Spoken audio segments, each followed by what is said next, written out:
bags of street is the same price as an hour with a therapist.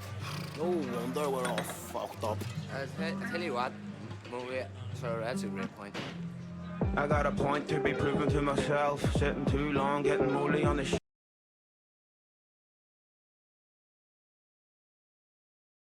Hello, hi everybody. Sorry. I was busy getting ready. In fact, I'm still kind of getting ready. But I was like, oh, I should probably stream a little bit. But hi.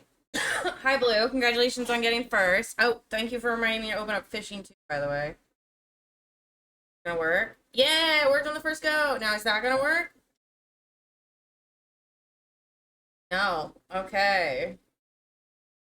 Oh, that's right. We have to reset the board. I forgot. Y'all are trying to get away with shit. Okay. So, a couple of things. Work has been exhausting. I'm so sorry to hear that. I'm glad you're hanging out with us. Catching a vibe. I got a new job. I start Tuesday. I was gonna start Monday, but they need me to go to training somewhere, and it's a bit of a drive. And when I have my car, or have the car, it's a little bit harder to it's a little bit harder to work out the schedule. So yes, I got a new job. I'll be working at a card game store. Shock, surprise, I know. I don't know what the streaming schedule is gonna be like. Because I told them I'd like a regular schedule. So if I could have a regular schedule, that way I can let you guys know when I'll be streaming, but I also want to balance that. Like, I want to spend time with my kids and my husband, and I'm gonna be home even less now. Um, I'll be at work. Sorry, I'm just trying to find the. Oh wait. No. Am I already timing out Blue? Nah, he's alright right now. Maybe in a few minutes, seconds. I know I saw a button.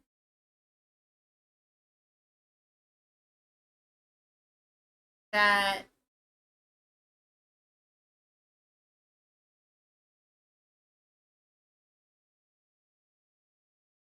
I could at the queue.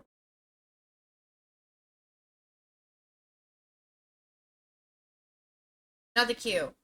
Scoreboard.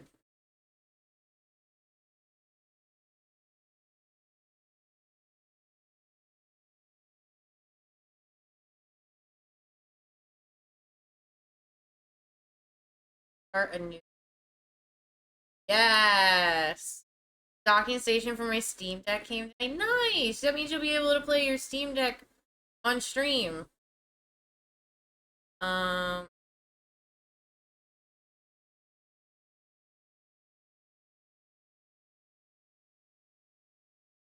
All right. Leaderboard. Burr.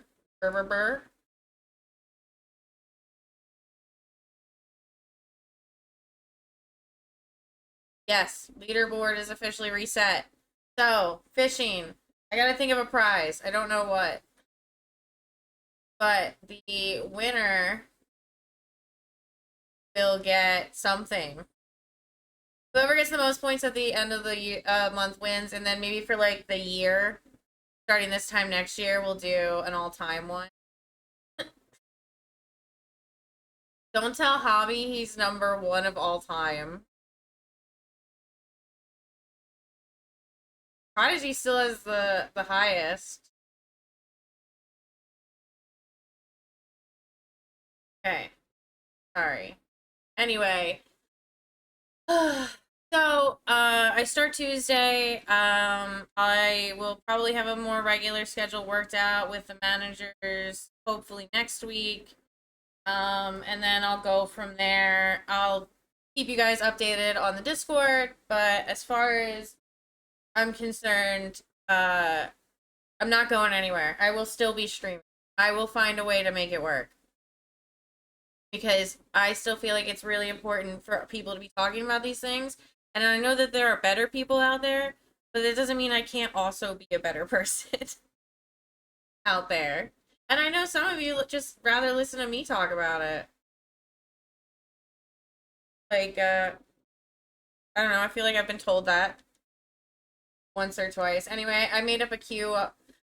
I get an hour a day on videos on my phone, whether it's Twitch or not TikTok, Twitch or YouTube.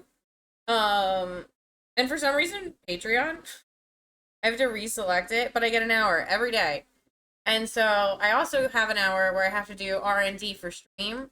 So I was like, okay, maybe I should do them at the same time today. So I did. But I have to clear up some of the stuff that we already watched. Damn it! Zoran Mamdani, the No, young Zoran. Bad.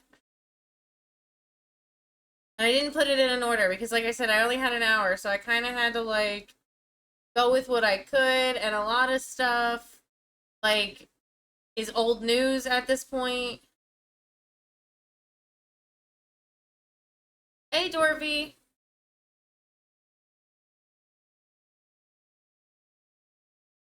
Okay, so I don't even. Okay, maybe I'll just go to the oldest.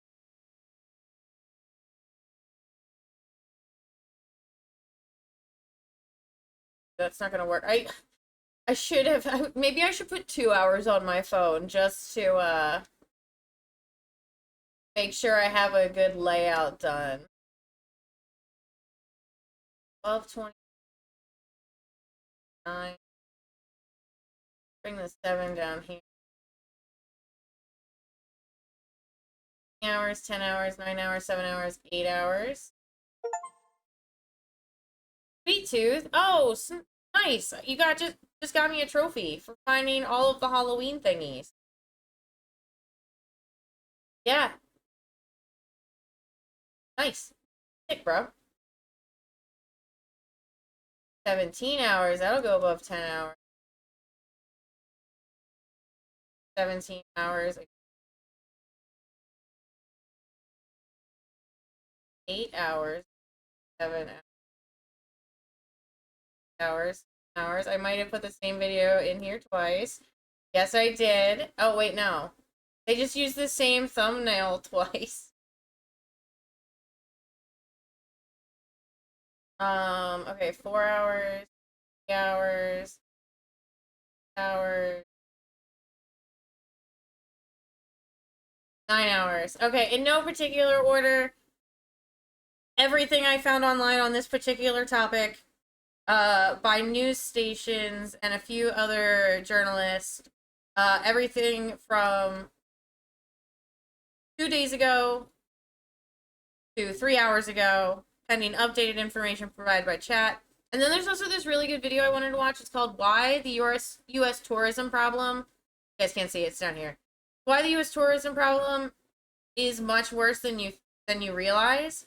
It was published like 3 weeks ago. It's only like an 8-minute video, so I really wanted to check that out because I'm not lying, guys.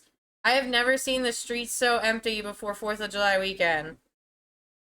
Period. It's a 4-day weekend and nobody's out there.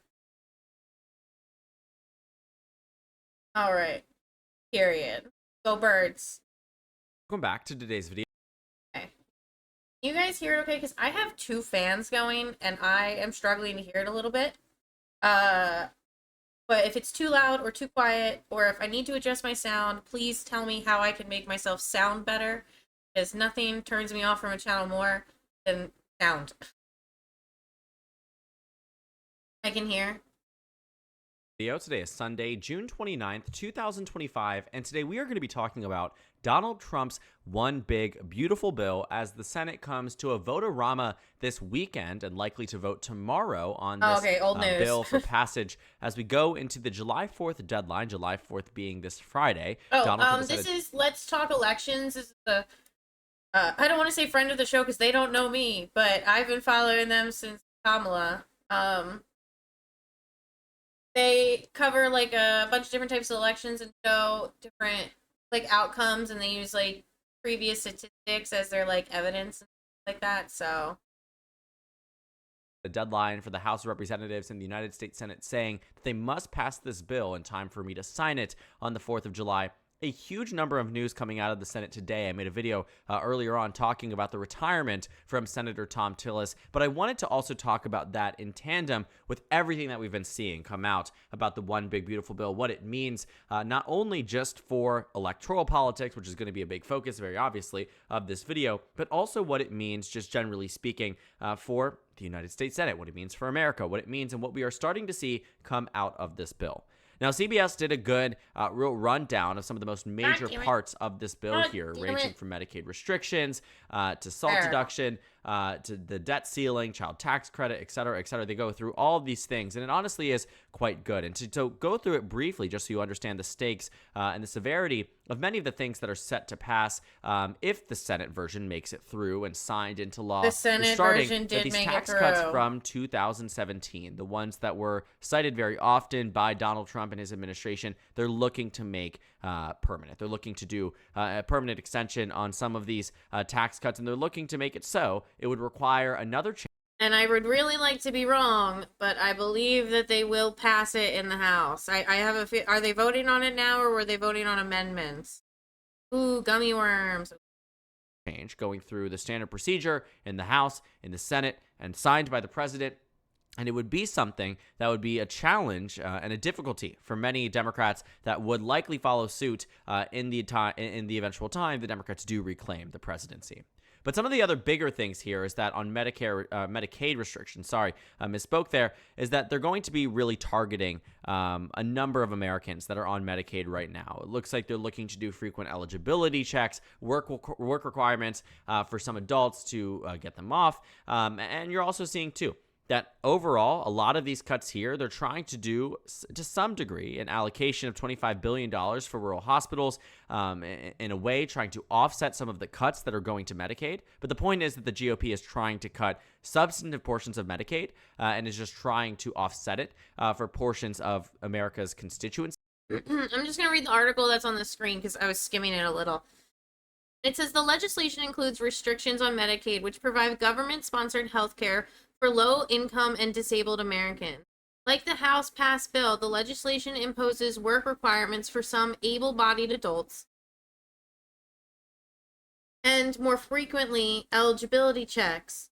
But the Senate parliamentarian determined that a measure cutting federal funds to states that use Medicaid infrastructure would provide health care coverage to undocumented migrants, along with banning Medicaid from covering gender transitioning services, isn't in compliance with Senate rules. Yo, I fished a tire. It's just like Animal Crossing for real.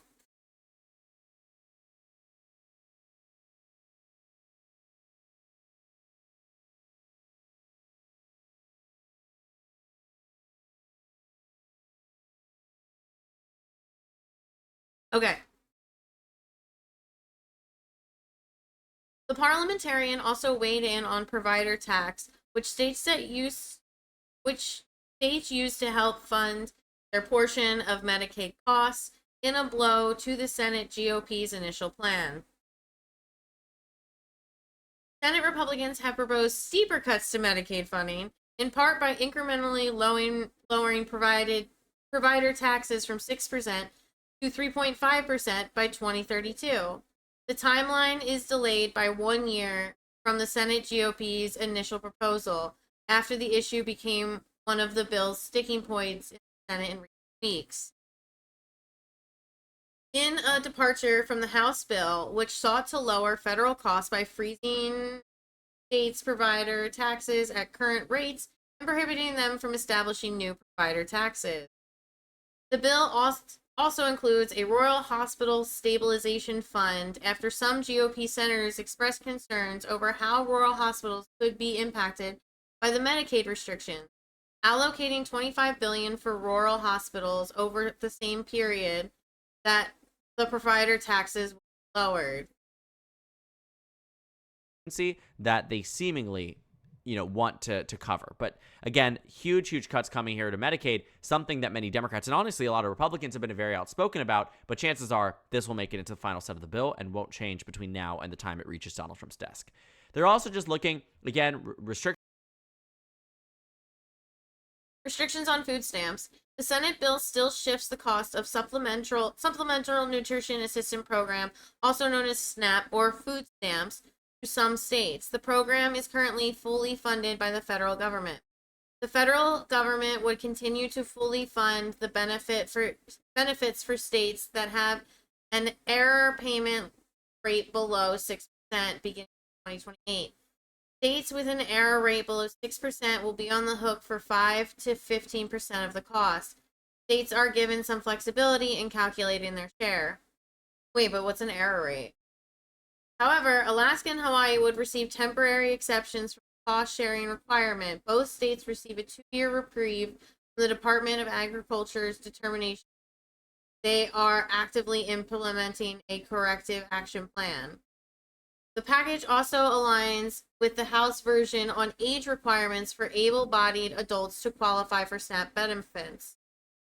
Currently, in order to qualify for SNAP benefits, adults between 18 to 54 must meet work requirements.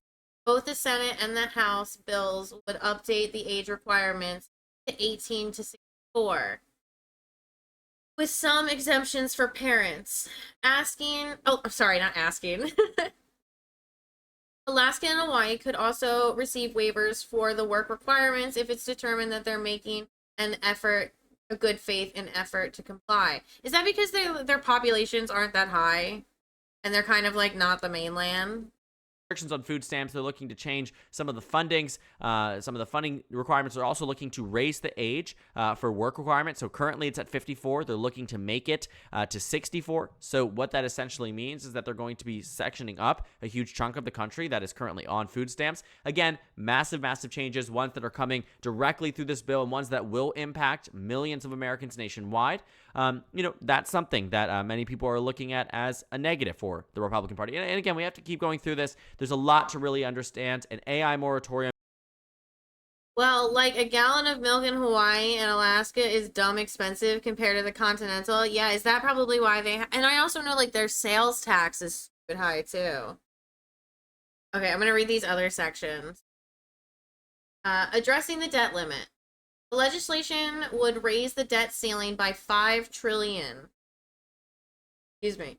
Going beyond the $4 trillion outlined in the House passed bill. Oh my God. They went a full billion more. Holy shit. What the actual fuck? End homelessness and like famine in the United States. And what are we doing with it? Giving it to rich people. That's literally what's going to happen. Like, I'm not even being like, oh, fuck rich people. No, that's literally what this bill does. As Congress faces a deadline to address the debt limit later this summer. Treasury Secretary Scott Bessent has urged Congress to address the debt limit by mid-July, outlining that the U.S. could be unable to pay its bills as early as August when Congress was on recess. By addressing the debt ceiling as part of their larger package, Republicans in Congress are aiming to bypass negotiations with Democrats on the issue. Unlike most other legislation in the Senate, the budget reconciliation process that governs the package requires a simple majority rather than a 60-vote threshold to move forward on the bill. Child tax credit. The current $2,000 child tax credit that is set to return to the pre-2027 level or pre-2017 levels of $1,000 in 2026. The tax credit would permanently increase to $2,200 under the Senate bill, $300 less than the House proposed hike. The House version reverts the increase to $2,000 after 2028. Limits on overtime and tips. The bill would allow individuals to deduct up to $25,000 for tip wages and up to $12,500 for overtime, but the provision would expire in 2028. The Senate bill would reduce the deductions for individuals by making over $150,000, while the House bill does not include income limits. For the Republican Party. And again, we have to keep going through this. There's a lot to really understand.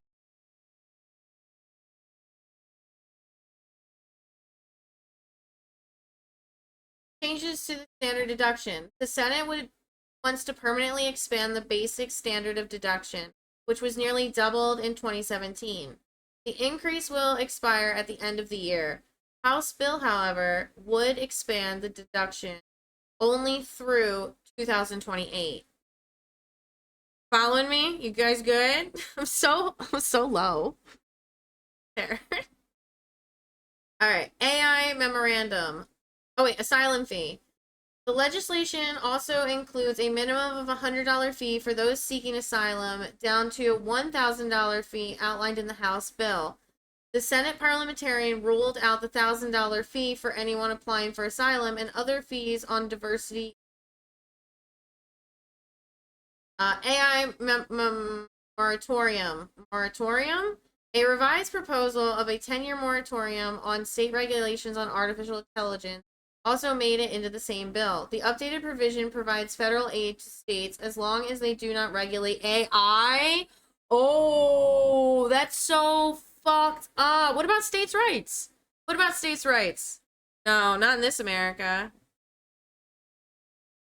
The updated provision provides federal aid to states as long as they do not regulate AI. According to Democrats on the Senate Budget Committee, the parliamentarian determined that the provision is in compliance as long as the conditions only apply to new $500 million provided for the reconciliation bill. The GOP does not give a shit. I'm sorry, but what? Yeah. So one of the things in this bill that they are currently, the House passed, the Senate added a bunch of stuff, and now it's back and then passed, and now it's back in the Senate for final votes, which, if passed by the Senate, will go to Trump's desk and he will sign it. It is, it's really bad. And saying that, I have to read this again. A revised proposal on a 10-year moratorium on state regulation on artificial intelligence also made it into the Senate bill. The updated provision provides federal aid to states as long as they do not regulate AI.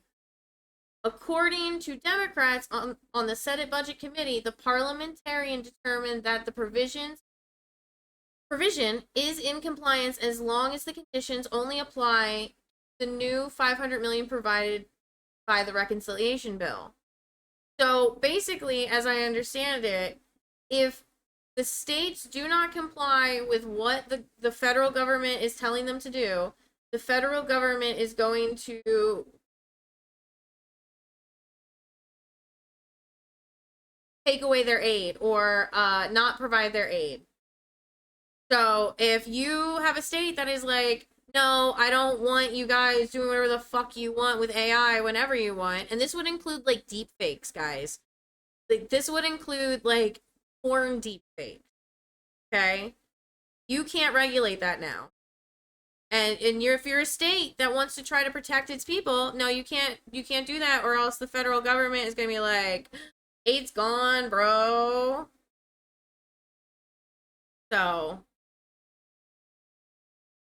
that's cool, I guess.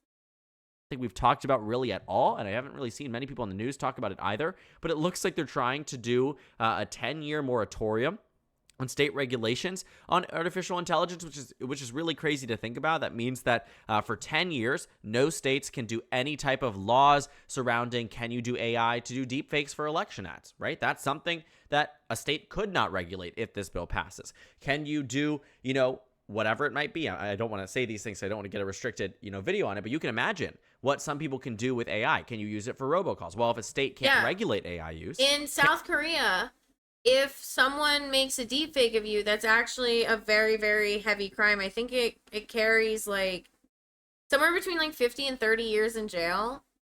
And like they take it very, very seriously over there.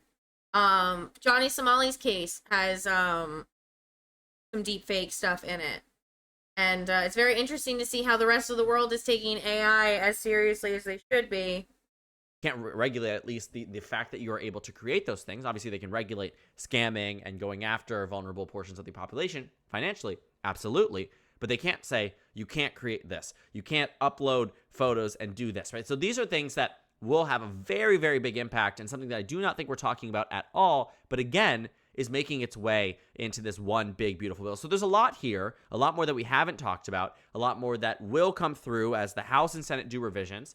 But the point is that this current version of the bill holds a lot of weight. This is Donald Trump's primary piece of legislation that he will likely cite and leave as his legacy. This is what the White House wants. They know that the Republicans are probably going to lose the House next election cycle, and they know that it's early on enough that many Republicans in vulnerable districts and vulnerable states can sign on to this bill under the idea that Americans will forget between now and the midterms of 2026, but that will likely not be the case. Voters are already souring on the one big beautiful bill. This is a poll from Fox News where they asked voters, based on what... All right, favor, opposed, don't know, total. Based on what you know about the budget proposal, would you say you are in favor, opposed to it, favor or opposed to it? Or favor, total, 38%. Opposed, 59%. Don't know, 3%. Then, opposed. I'm sorry, favor, because it's the top line. Favor, 43% of men favor the big beautiful bill. 54% of men oppose the big beautiful bill. 3% don't know. Women, 33% of women favor the bill. 64% of women oppose. 3% don't know. White. So I assume this is white. Oh my god. Okay. I'm gonna skip white. I just want to go to the age. I want to skip the races. So under 45, where I'm gonna start. So people under 45, the percentage in favor for the big beautiful bill is 41%. Opposed, 58%. Don't know, 1%. Oh, I don't think you guys... Right here. Whoop. Like right here. But it's still really tiny. Age 45 up. In favor, 36% of Americans. Opposed to the big beautiful bill, 60%. Under 30, favor, 38%. Oppose, 60%. Under 35. What the fuck is wrong with 35-year-olds? Opposed, or I'm sorry, favor, 40%. Opposed, 58%. Don't know, too. Age 65 and up, favor, 37%. Opposed, 57%. What the fuck? This is... Where is it, like... The highest, I think, is men. Oh, wait. Hispanic, 42%. White men, 42%. Non-white men, 48%. Oh, my God. It's always the men. Always the men. And then they have it across party lines. For dollar amount, under 50K a year, people in favor of the big bill, 37%. Opposed, 60%. Over 50K a year, our favor is 39% and opposed 58%. Democrats in favor of the bill, 10%. Opposed, 89%. That is the most we've ever agreed on anything, guys. GOP, 73% of the GOP polled approve, favor the bill. Opposed, 23%. His base could do anything. Independent favor the bill by 22%, oppose the bill by 73%. Wait, lib?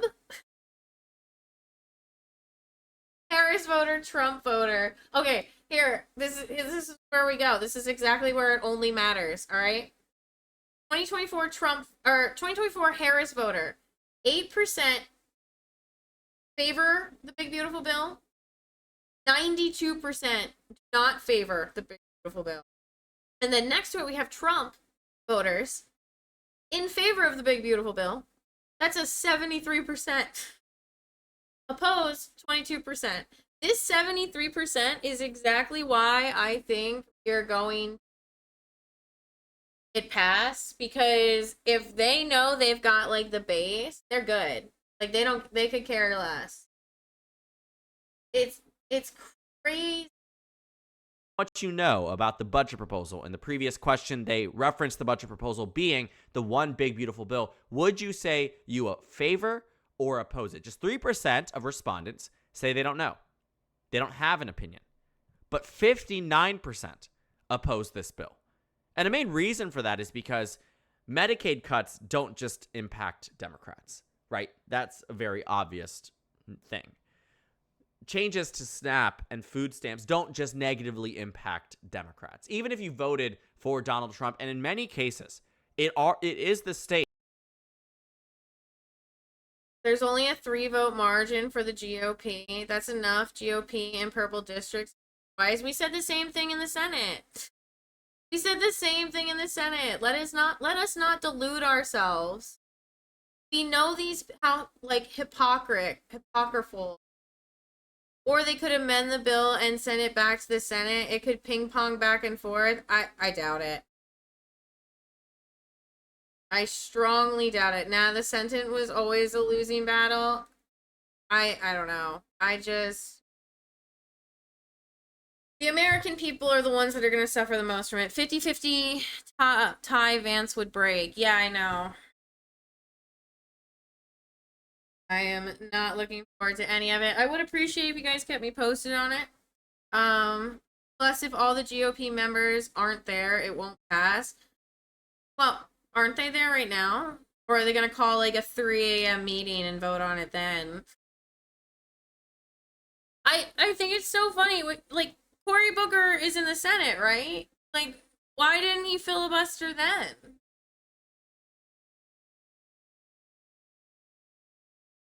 Where's that 25-hour filibuster? Lots want to go home or already have. Wasn't able to filibuster. Oh, was there like a filibuster amendment or whatever? Where's the sit-in? Too busy on a Sunday? Too busy not on a Sunday? Didn't have the votes? Oh. Oh. Was it because there are too many dead Democrats in the building? There have been like what? 4 old people that have just like kicked the bucket in January? Most of them Democratic?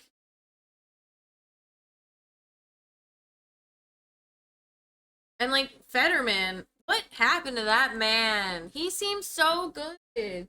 And now he's like the biggest pile of dookie. Only 47 Dems in the Senate. Stroke broke his brain. Yeah, he got hit with a stroke gun. He's like literally the worst.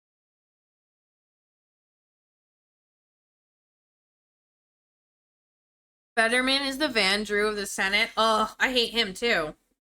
Fuck Van Drew, man. Never returns my phone calls or emails. States. It are the states that, I guess I'm not speaking correctly here, but it is the same states, many of them, that voted for Donald Trump, in some cases overwhelmingly. Every time I call, they argue with me. Disproportionately impacted. Every time I call, instead of just taking my message, they sit there and they fucking argue with me. Like, bro, come on. Your job is to dictate, as in, like, write down what I am saying. You don't have to sit there and try to justify your opinions to me. These are mine. I'm expressing my concerns with my elected official. Shut the fuck up and write. Van Drew was elected as a Dem and swapped parties. Wouldn't surprise if Fetterman doesn't change sides either. Yeah. Yeah, but I don't think a lot of Republicans like him either. He doesn't have a good rep in Pennsylvania anymore. People are pissed with him. Like, I don't know a lot of people who talk positively of him regardless of their political party. By cuts to Medicaid, will be disproportionately impacted by cuts to food stamps, will be disproportionately affected if the work requirements are moved up a decade through a Senate vote months after an election. And that's why you find that huge chunks of the population, 59%, say they oppose the one big beautiful bill. The thing that I thought was very interesting. What's you guys touch grass.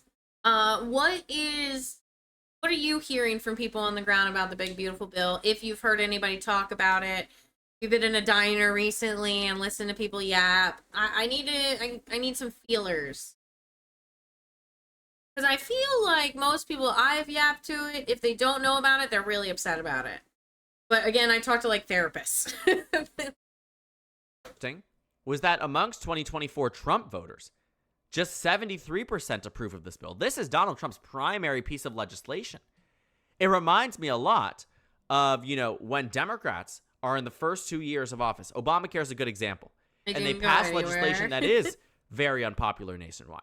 Obamacare, even though it is popular now, and I don't think the one big beautiful bill will be remembered favorably, but Obamacare is. But at the time, it was very bad for Democrats. God, I can't read. It was very bad for Democrats. That cannot be lost on this situation. And what did that result in? Well, we can take a look. Hey, Map Time. I love Map Time. Map Time is my favorite. Oh, it's so much red, but I also know Land doesn't vote. But it's so hard to look at. 8. Democrats had 257 seats in the House of Representatives. This is where we were. Land never votes. Yeah, I know. I always have to remind myself of that. In the Senate, in 2008. Snakes ain't got feet and Land never votes. Democrats had 59 seats in the House of Representatives. A Republican Senator, Arlen Specter in Pennsylvania, ended up switching parties to become a Democrat in that state. But again, yeah, speaking it was 59-41 and at one point 60-40. And the House looked as it did. But do you know what happened as a result of the passing of Obamacare? I kid you not, one of the biggest electoral wipeouts Democrats have seen in a very long time go from 257 to 193. Just take a look at that map. Take a look at all the red. Oh, geez. Blue to red, blue to red, blue to... I mean, it is fascinating. Yeah, like whole ass county. The amount of electoral pickup that the GOP had just in 2. This right here was the worst. This really can be all blamed on Joe fucking Lieberman being a piece of shit centrist Republican for decades. We could have had so much. I blame Elizabeth Warren. I blame the DNC. I blame Debbie Weiserman Schultz. I blame Hillary Clinton. I hate them. This was before them. That's fair. I partly blame Grimace. It's the Grimace shit. Ooh, it's so delicious. Yeah, that's fair too. That's just when I was really paying attention. This sucks. This sucks so much. The Grimace shake was so good. I never got one. 2. I could really go for a McFlurry though. Or not a McFlurry. What's a Shamrock Shake? And it happened because, I mean, in many of these cases too, look at this. Arkansas first. Republicans didn't even run a candidate, and then the next cycle, they're winning. It's fascinating. They removed it from the menu and the entire world went to chaos. Did you guys hear about Tiny Chef? Also, do you guys watch Nickelodeon in the morning with your preschoolers?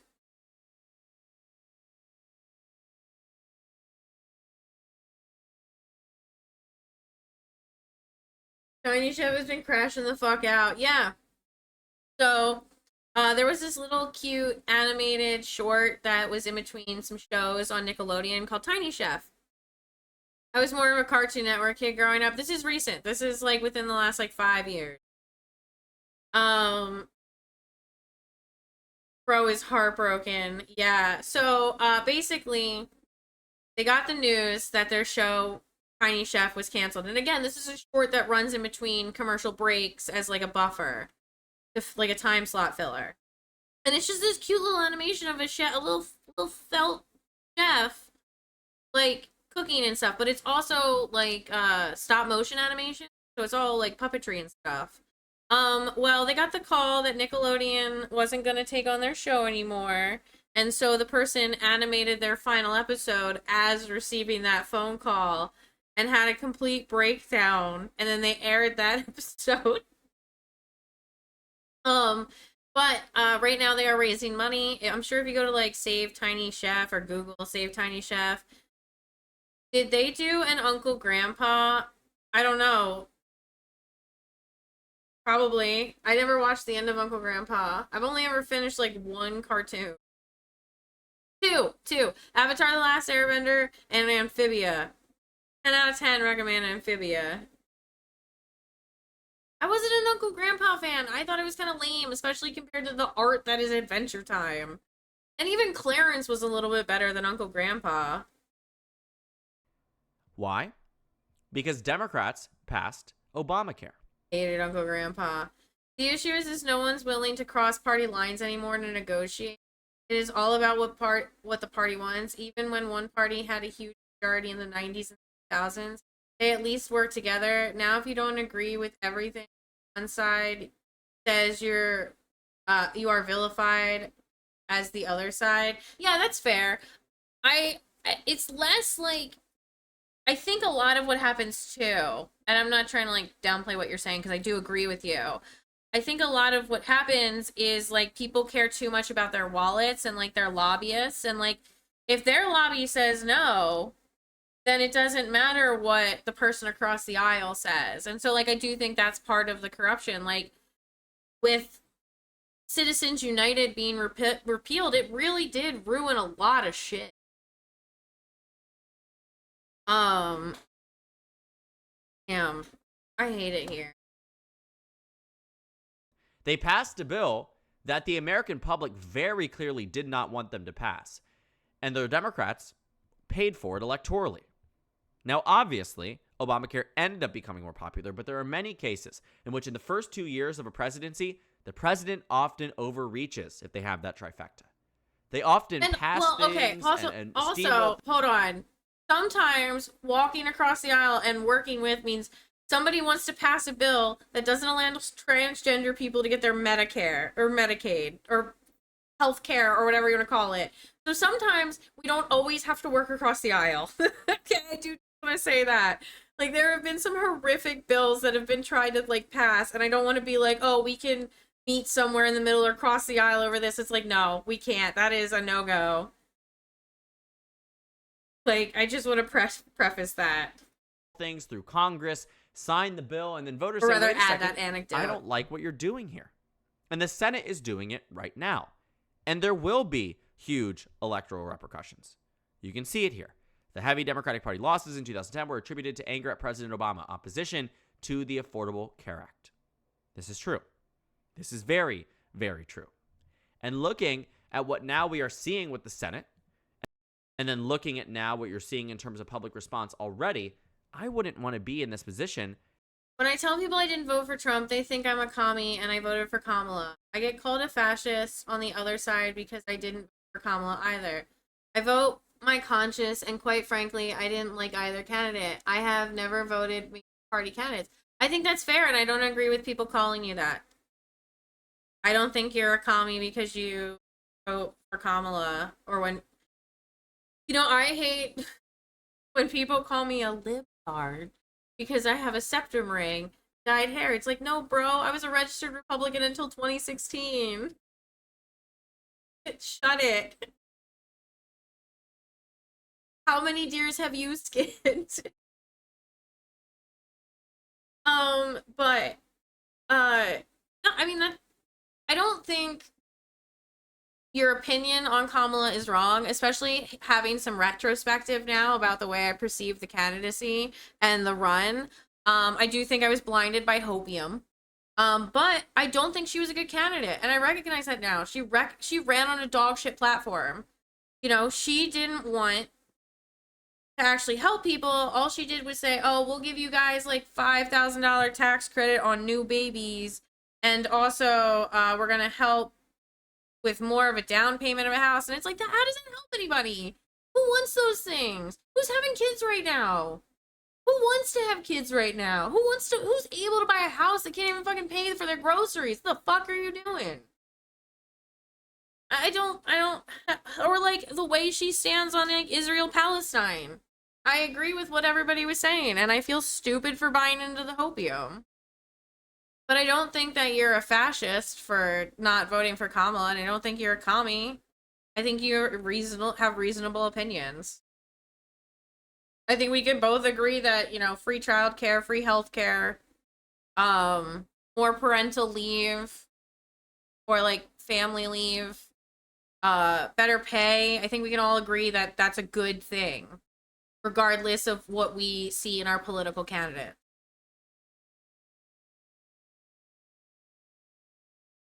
Sorry, there's so many bugs. I have a window fan, right? But it's got like a little gap in the bottom and a couple of gaps on the sides. So the bugs just like fly right through it. So it's chaos in here right now. And they're coming after the lights, and all I want to do is cry. As a member of Congress, having to defend my vote, as it holds that 20% more Americans disapprove of the bill than approve. And many of these Republicans that are now, you know, in support of passing the bill, notably too, Susan Collins, voted to advance the GOP mega bill, can still eventually say, I don't support the bill. But she did advance it. And this bill is going to be tied to her name whether she likes it or not. Because it is this advancing of the vote that even makes discussion and debate and a vote eventually that will pass the GOP. Eventually, because of her vote to advance the GOP bill. And that's where you see that Susan Collins making this decision is going to be one of the continued points where she has been loyal to the GOP, don't get me wrong, but does not represent a state that is conducive to votes like this coming from her office. And she already is one of the primary Democratic targets in 2026. When you take a look at her approval rating and the way that voters talk about her, they don't like her. She holds a 14% approval rating in the most recent survey. Gotta run to the store real quick. The event shortly. Be safe. 14% approval. I mean, let me know how short traffic is. I need to know. Is fascinating. That is record low. I mean, you have not seen that in a very long time for really anybody in electoral politics. That would put her in a position of being one of the most unpopular senators in the United States. And that is the reality, because Republicans don't like her in Maine. They think she's too lib. Independents don't like her Walmart is right around the corner from me. I will see almost no traffic. That's fair. because they don't like how she votes. Democrats certainly don't like her because she's a Republican. All of these things, all these metrics really spell out bad news for her. Because if you aren't inspiring your base and you're not winning independents through this, you know, more middle of the road, you aren't winning an election. In 2020, her approval rating in the exit polls in Maine was 49%. If this data is even remotely true, that it's at 14%, or you saw one from Public Policy Polling, slightly better, I want to see who's going to try to run against Susan Collins. 25%, she is done for in 2026. And when you make votes like this, you are doing yourself no favors electorally. But maybe she's reassessing re-election, doesn't care. But honestly speaking, I just think it's simply bad politics. And if Susan Collins seriously is as concerned as she promises she is time and time again, she would have opposed even debating on the bill, because that is how you stop things in the United States Senate. For someone who has been there as long as her, I'm sure she's no stranger to what a filibuster is and preventing any type of vote happening on a bill you simply don't want to pass. But of course, Susan Collins being that stuff reminds me about like when my toddler, like I tell them like, no, don't do that, you're gonna get hurt, and then they look at me and they look down at what they were about to do, and then they look at me and then they just do it. That's what Susan Collins reminds me of.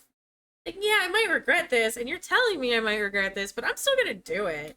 of course, she'll say, I just wanted to have a discussion on it, but I'm going to vote no.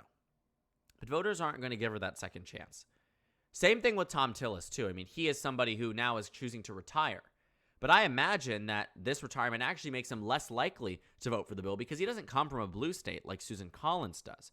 He comes from North Carolina, which means he's beholden to a more Republican electorate and a primary that Donald Trump promised that he would endorse whichever opponent against Tom Tillis. But now it looks like Tom Tillis, not Susan Collins, might be the holding out vote that might vote against the Republican Party in a number of different... People are saying that, like,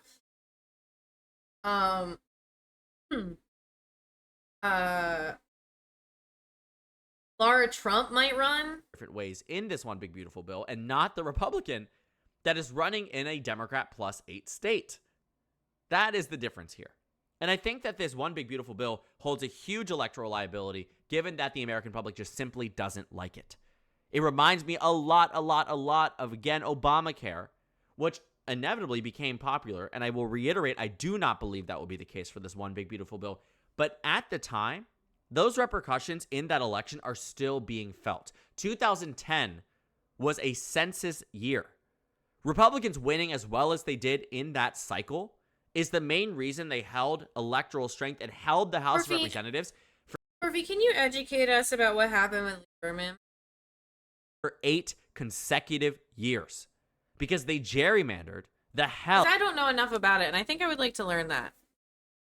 out of those districts because the American public voted them in, ushered them in because a president to the American public at the time passed a bill that was so unpopular, voters soured on the president.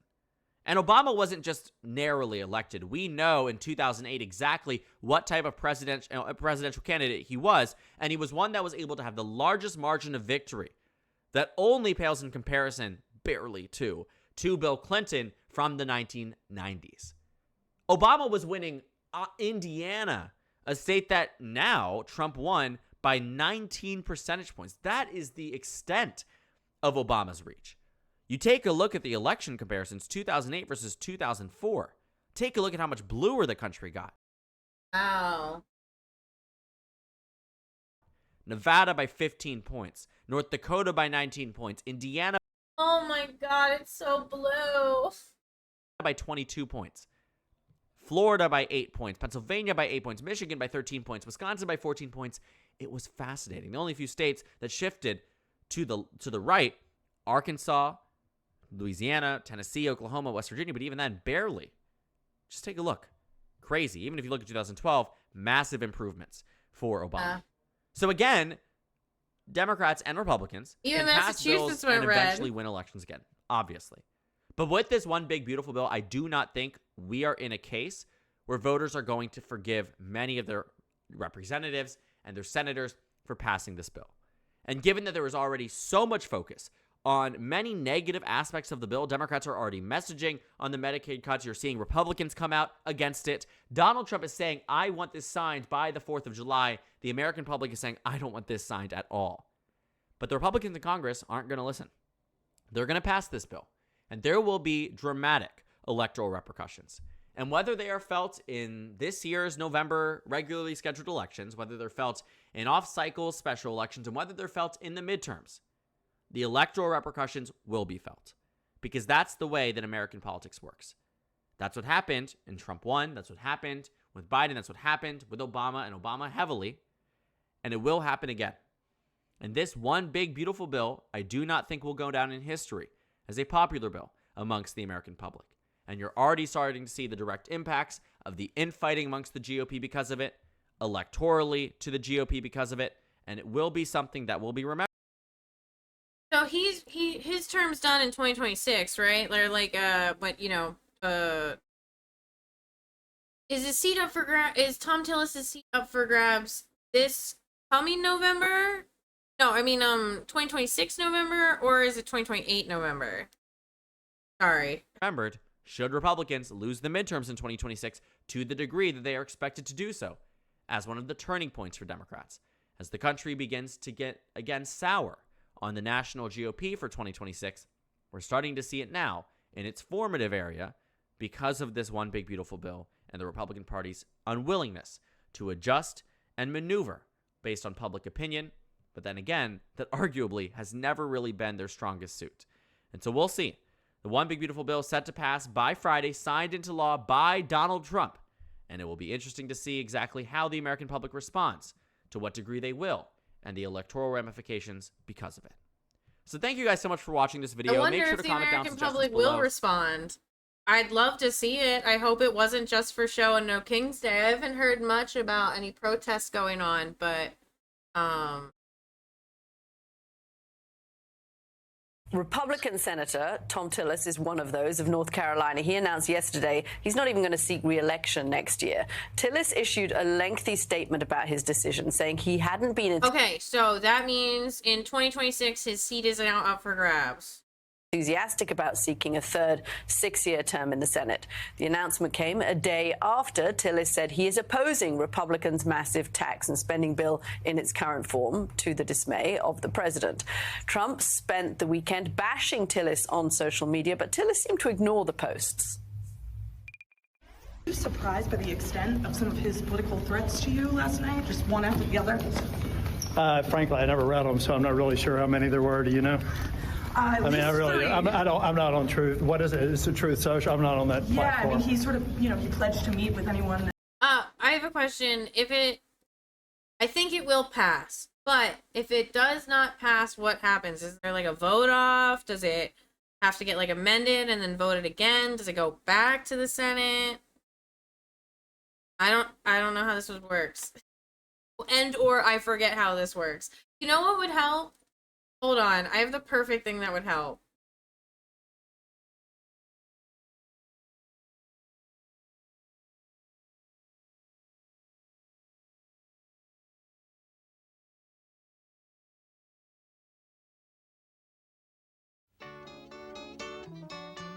Whew, you sure gotta climb a lot of steps to get to this Capitol building here in Washington. Well, I So wonder quiet. who that sad little scrap of paper is. I'm just a bill, yes, I'm only a bill, and I'm sitting here on Capitol Hill. Well, it's a long, long journey to the capital city. It's a long, long wait while I'm sitting in committee, but I know I'll be a law someday. At least I hope and pray that I will, but today I am still just a bill. Gee, Bill, you certainly have a lot of patience and courage. Well, I got this far. When I started, I wasn't even a bill. I was just an idea. Some folks back home decided they wanted a law passed, so they called their local congressman, and he said, "You're right, there ought to be a law." Then he sat down and wrote me out and introduced me to Congress, and I became a bill. And I'll remain a bill until they decide to make me a law. I'm just a bill, yes, I'm only a bill, and I got as far as Capitol Hill. Well, now I'm stuck in committee, and I'll sit here and wait while a few key congressmen Looks like discuss Mr. and Connell. debate whether they should let me be a law. I hope and pray that they will, but today I am still just a bill.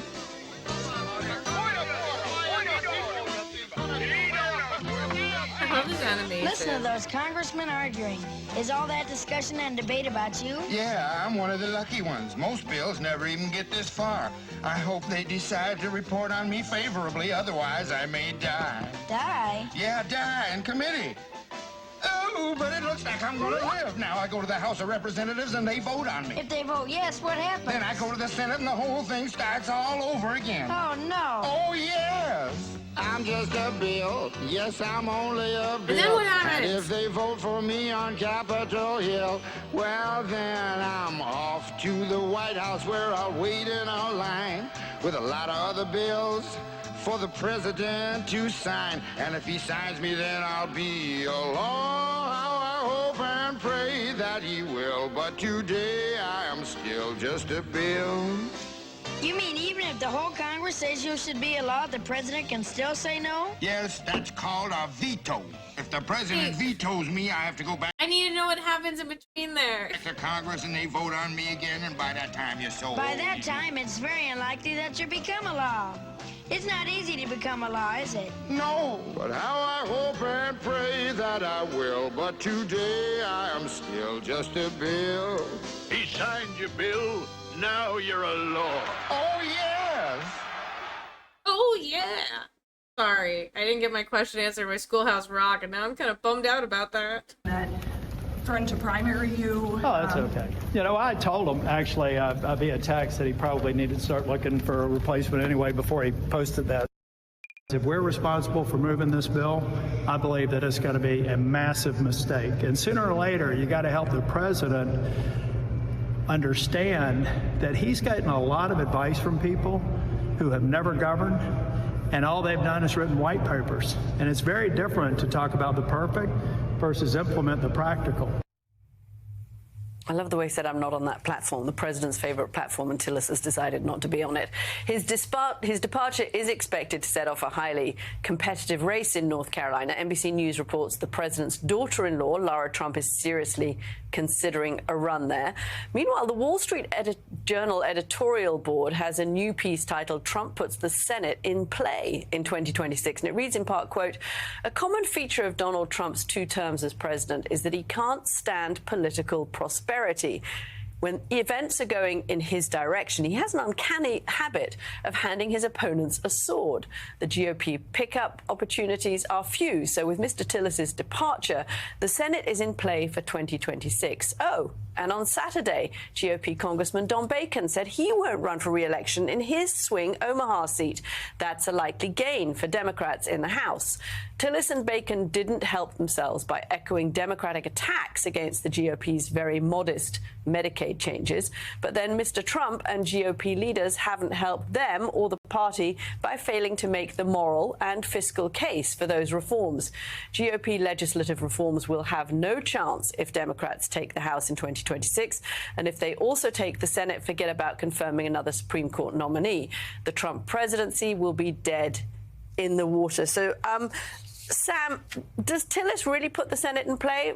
I know that North Carolina is kind of increasingly purple. It's one that Democrats always hope to take, but the map doesn't look great for Democrats next cycle. I don't think he puts the entire Senate necessarily at play. He puts North Carolina at play for sure. And Democrats have a ex-governor waiting in the wings who could run for that seat, and Roy Cooper, who would become the prohibitive favorite if he decides to run. But for the party to gain the majority, they'd have to flip a bunch of... Roy Cooper was very popular. I remember back in like 2016, I had dating somebody who most of their family lived in Beaufort, North Carolina. So like we followed North Carolina politics. Or a couple red seats, I should say, and one of them would probably be Texas. You can imagine how hard that might be. Not saying it's impossible, but it would be hard. But I want to get to another element of that Wall Street Journal editorial, which is, I think why Tillis decided he shouldn't run, which is they said that the Medicaid changes would be modest. That's just not the truth. I think people need to sort of understand the significance of what's about to happen here. When you're taking coverage potentially away from 11 million people, and that's just the Medicaid stuff, and then on top of that, add a few more million people when you have changes to Obamacare and the ending of enhanced subsidies for Obamacare, you're talking about the loss of healthcare coverage for 16 or so million people. That would be the most significant backtracking in health insurance coverage in our country's history. It would be the most significant reduction. Look at this. Cuts Medicaid by $700 billion. Cuts Medicare by $500 billion. Cuts SNAP benefits by $300 billion. Pays $3.8 trillion in tax cuts for the rich. Increases debt by more than $3 trillion over 10 years. I want you guys to look at your right and look at your left. And then I want you to think about all the people in your life who use a form of Medicare or Medicaid or go to a hospital or use SNAP or WIC, because I am one of those people. And I'm sure you know somebody besides me who does this stuff. We are all, like, I will lose my health care. My children will lose their health care. That is what is riding on this bill for me. Like, my son will be kicked out of early intervention and he can't talk. So, like, this is really important. Of Medicaid in our country's history. It would undo progress that we've seen in terms of enrolling people in health insurance coverage over the past 10 plus years. And it would lead, frankly, to more people getting sick, more people losing, loved ones, more people dying. And Tillis on the floor of the Senate said, look, what am I supposed to do? I have 630,000 people in my own state who could lose their Medicaid because of this bill. Should I tell them that they're wrong, or should I tell the president that he's wrong? And I think he recognized that this bill would be calamitous for healthcare coverage. Now, the question I have, and I guess this is a good one for Charlie, is Tillis right to retire? I mean, this is the fundamental question that has confronted people who have opposed Trump from within the Republican Party since he burst. I feel like some people are viewing Tillis retiring as, oh, Trump scared him out of this. Well, I feel like the correct way to look at this is Tillis is now making the seat in play. He sees the writing on the wall, and he's like, hey, I might open up this seat for Democrats because I don't want to deal with the pressure anymore. I got better shit I could be doing. And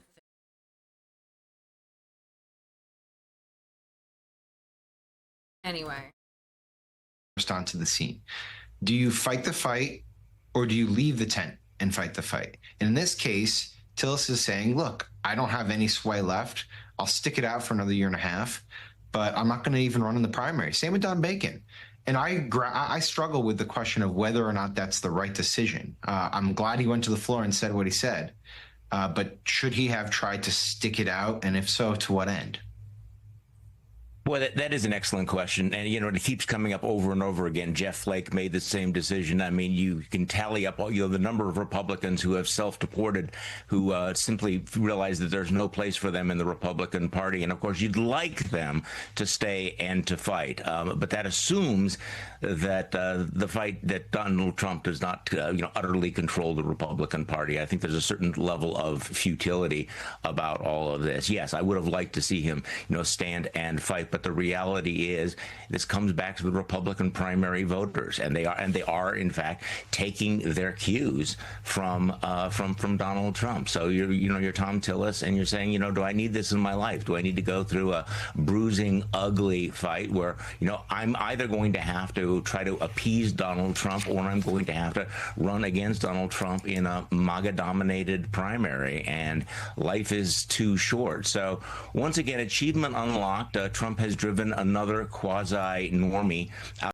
Oh no, I don't think it's that. I don't. Let's not give credit to somebody for being loud, all right?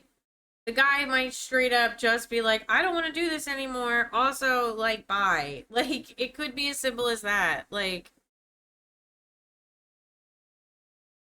it might not. I don't know. Out of the United States Senate, put the Senate more in play than it was before. But this has been a long time coming. I thought it was interesting that Tillis thought it was a defining moment to realize that there was no room for independence or bipartisanship. And you kind of wonder, well, if only he had been warned, if only he had been given an indication earlier. But we've been seeing this pattern for the last 10 years, and we'll probably see it again. But, Sam raises an interesting question. I would love to see people stand and fight on principle, but the question is whether there's any room for principled Republicans in Donald Trump's party anymore, and I think we're getting the answer. Yeah, you wonder whether he's regretting that vote for Pete Hegseth that we know he didn't really want to take, but ended up taking just totally to appease Donald Trump because he was afraid of being primaried. Well, now he's getting out anyway. Michael Snell, do you see any big changes that could happen between now and July?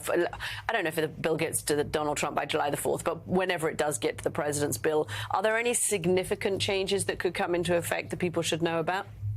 I think there's going to have to be, just because of where the current level of support stands. Starting with the Senate, for example, we heard from Senator Susan Collins, who we know is a moderate in the chamber. When she voted to proceed to this bill, voted to advance it, she made clear, do not in any way take my vote in support of advancing the bill as a translation that I'm going to support this final product. I'm not going to do that unless I see substantive changes. There have, of course, been concerns with the Medicaid cuts and how that could impact hospitals and constituents in her state. Oh, God. Oh, God. Dismal polling, multiple warnings of an electoral wipeout, and a primary threat from the world's richest man. Well, none of that deterred Senate Republicans from passing Donald Trump's mega bill. In the end, the Senate voted 50-50 to pass the bill. J.D. Vance breaking the tie, 3 Republican senators voting no, and now the bill heads back to the House. where Republicans on both ends of the spectrum have major issues with it. Now, a reminder, the bill guts Medicaid to the tune of $1 trillion, kicks 11.8 million people off their health insurance. Also, the tax cuts can be extended for some of the richest Americans. Not to mention, it turbocharges funding for Trump's mass deportations. It also threatens the fiscal future of this country. The New York Times reporting that the deficits that this bill generates, quote, could begin a seismic shift in the nation's fiscal trajectory and raise the risk of a debt crisis. Those are just some of the reasons both the far-right House Freedom Caucus and moderate blue state Republicans have reservations about the bill, which, by the way, no longer has the Trump branding of the, quote, one big, beautiful bill. Democrats managed to strike that name out during votes this morning. There's also the polling on the legislation. As we reported yesterday, just 29% support the bill in one poll. Even a poll from Donald Trump's favorite network, Fox News, puts approval at 38%. Also puts Republicans between a rock and a hard place between Donald Trump and Elon Musk, Trump's one-time political benefactor. The feud between the two erupting in the last 2 days, with Musk threatening to use his billions to fund a primary challenge to any Republican who votes for the bill. When all is said and done, that would mean that the vast majority of the House and Senate GOP will have crossed Elon Musk's red line. Republicans swallowing a political poison pill in the form of Trump's signature legislation is where we start today with former Democratic Senator and MSNBC Their political divorce analyst was whack. It's still go. It's pretty whack still. Like, it continues to be whack. McCaskill, and here with me in Washington, managing editor of The Bulwark and MSNBC contributor Sam Stein. Sam, talk to me about how this came together in the final hours. It's kind of remarkable, honestly. We had a incredible... It's so remarkable that so many people are going to lose their health insurance and their means of survival and basic necessity. Kind of remarkable. Rushed process with a totally arbitrary... I know that's not like his... Like, I shouldn't be taking it out on him, but come on, dude. Arbitrary deadline in which people were basically adding billions of dollars, taking billions of dollars, crossing out provisions, amending provisions, making changes up into the last moment. And Senate Republican leadership had 4 holdouts, Rand Paul, Susan Collins, Thom Tillis, and Lisa Murkowski. Rand Paul would have moved if they had scrapped the debt ceiling raise in the bill. That was not going to happen because they didn't want to do that because Trump doesn't want to do that. Thom Tillis had already made his position known, and he's retiring now, so that wasn't going to happen. So it came down to basically could they get Susan Collins, who hinted she was very much against the bill, or Lisa Murkowski. And through a series of provisions, basically gifts to Alaska, they got her vote. And what's kind of remarkable about this is that Lisa Murkowski managed to score some provisions to shield her own state from the devastating consequences of this bill in order to vote for it. And she acknowledged that those devastating consequences will now be inflicted on 49 other states. Right. And she said, well, I'm going to try to fix this, and hopefully it comes back to the Senate. In reality, and she knew this, the next step is for the House to just try to pass what the Senate passed, which means it will never come back to the Senate. And so Murkowski took a plunge. Whether she did it because she felt it was honestly coming back or not is up to her to explain. But I think everyone else other than her knew that this is the last time the Senate will likely get its hands on it. Claire, I want you to take a stab at what you think Senator Murkowski's calculus was here, but also just more generally what Republicans were thinking in passing legislation that they know is unpopular with the majority of American people. Yeah, Lisa got stuff for Alaska, and I think she probably got herself in a position where she was saying, I won't vote for it.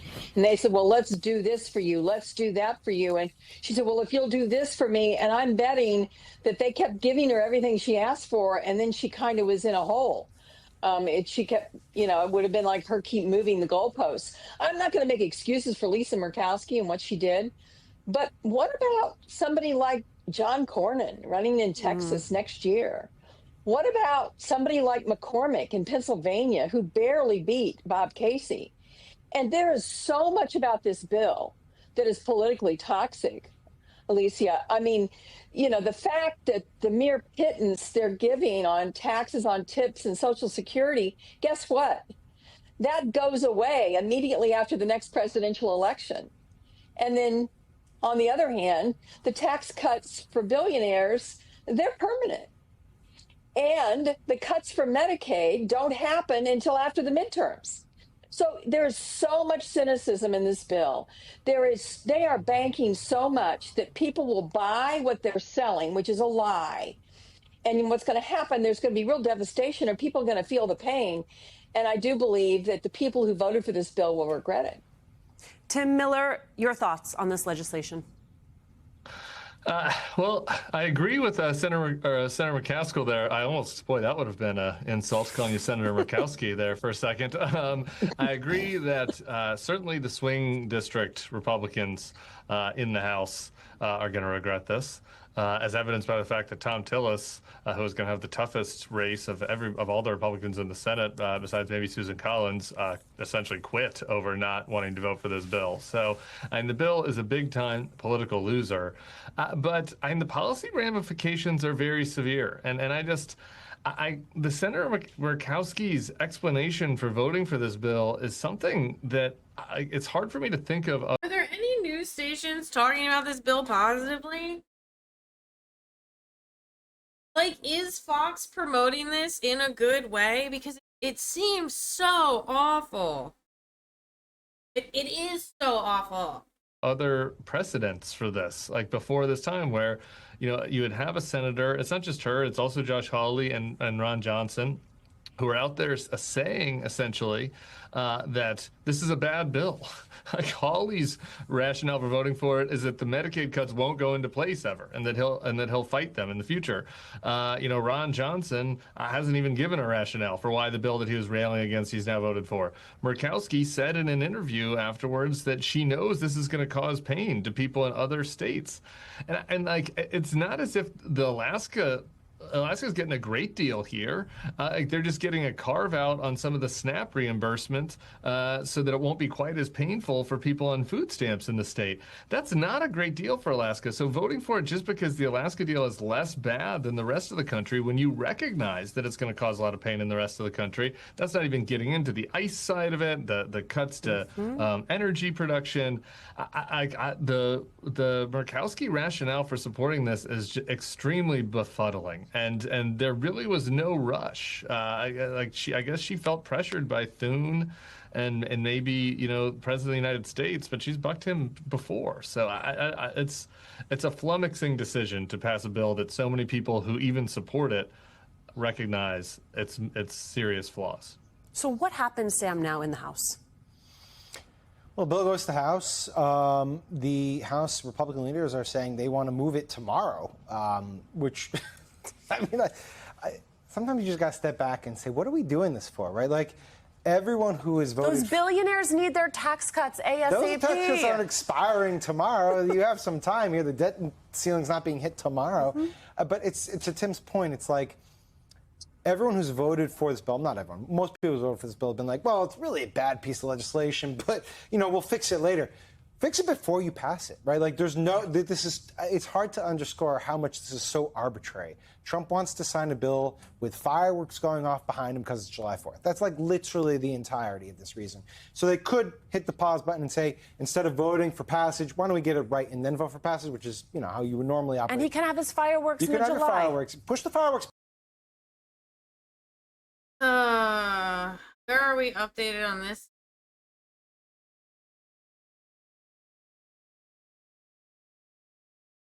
Peter, President Trump has not been shy about saying very directly there will be consequences for Republicans who don't fall in line. Beyond that, what's he doing?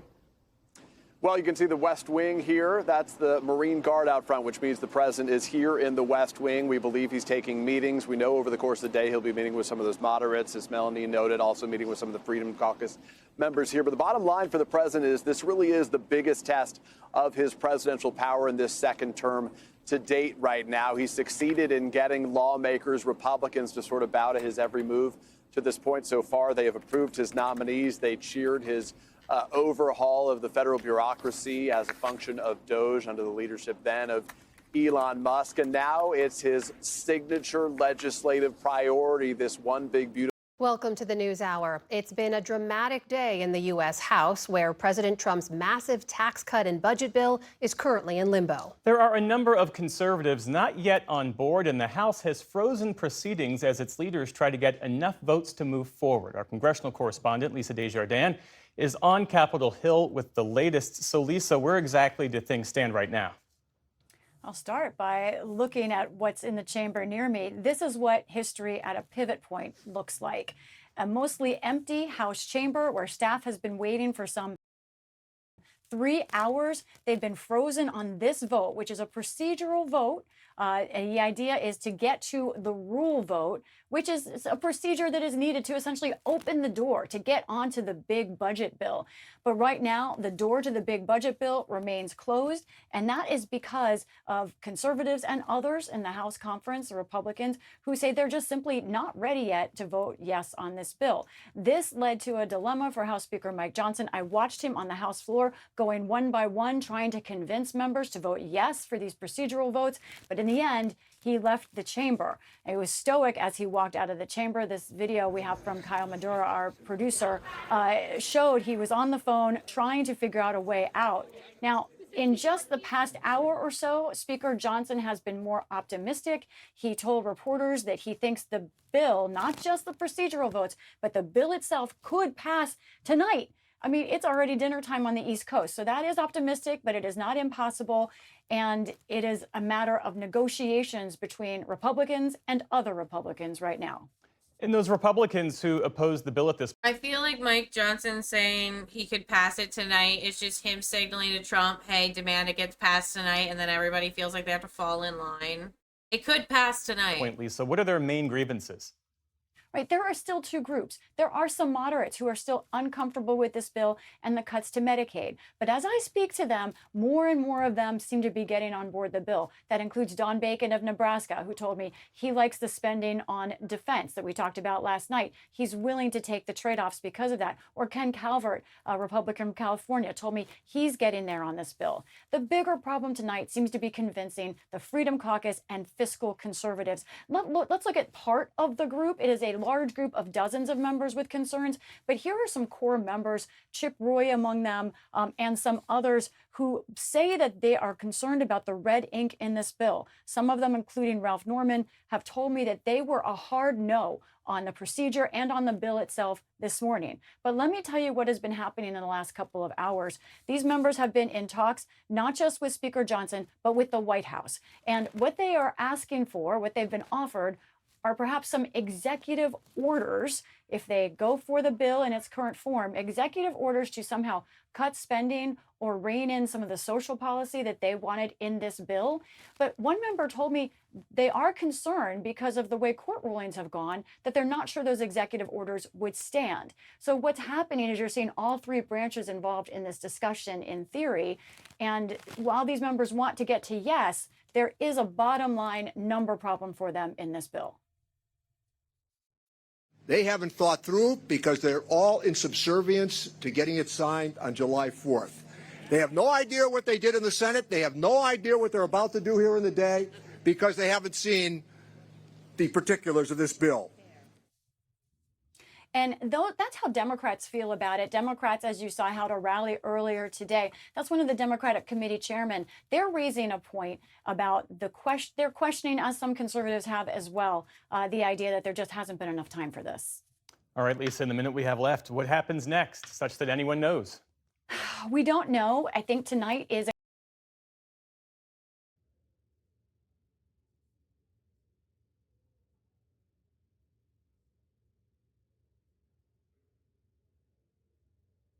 where it's sitting now. Yay 16 to nay 12 with 4 no votes.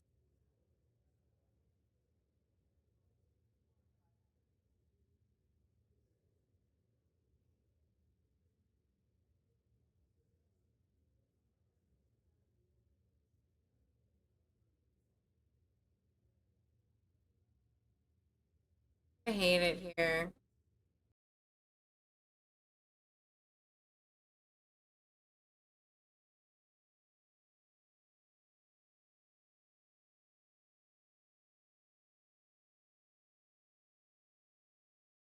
I know I have a cue.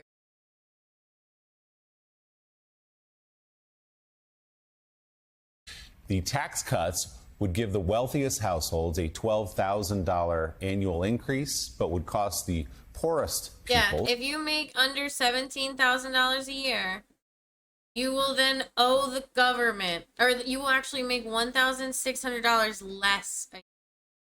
So you're actually making like $1,500 a year.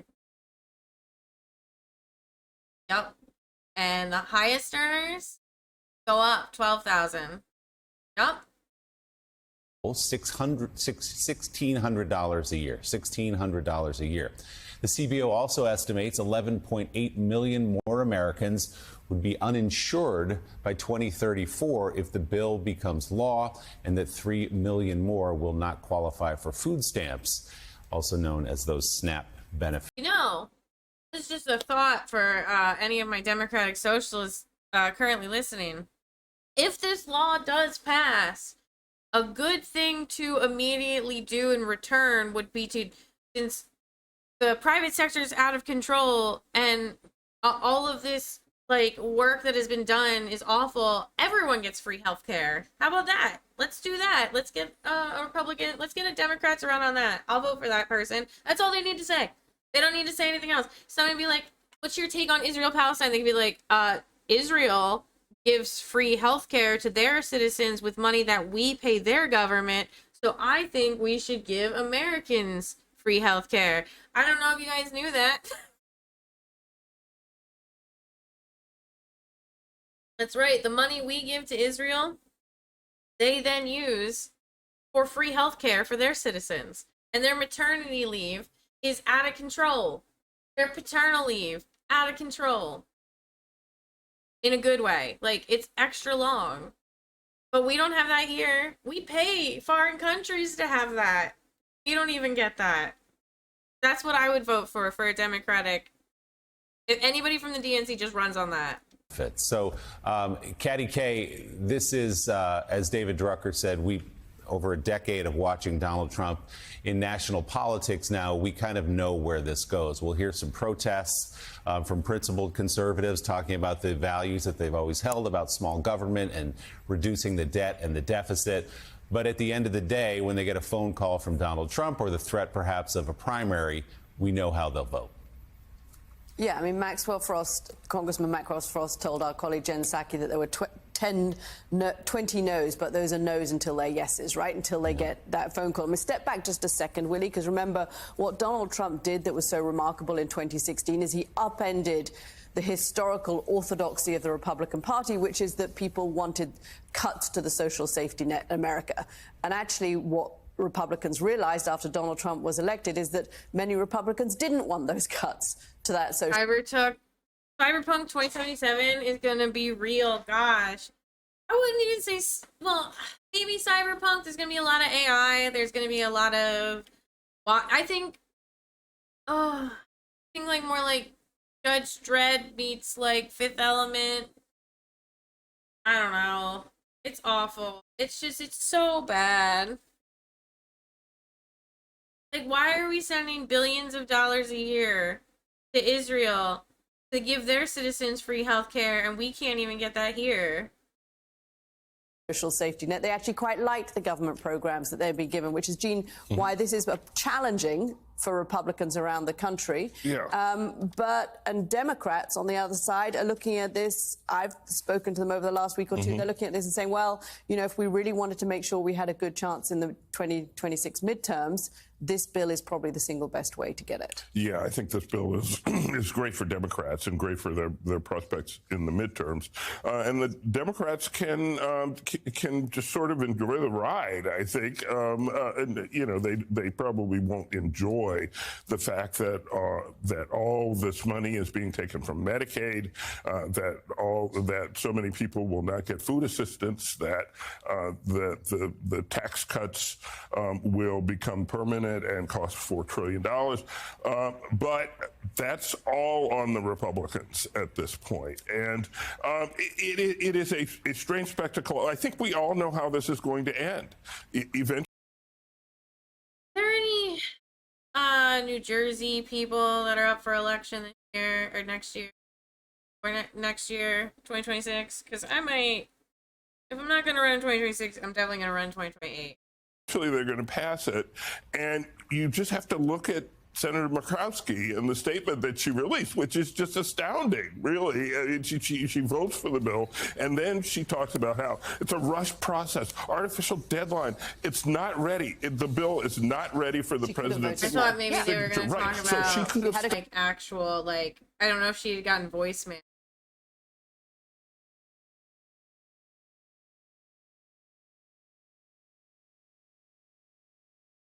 Excuse me.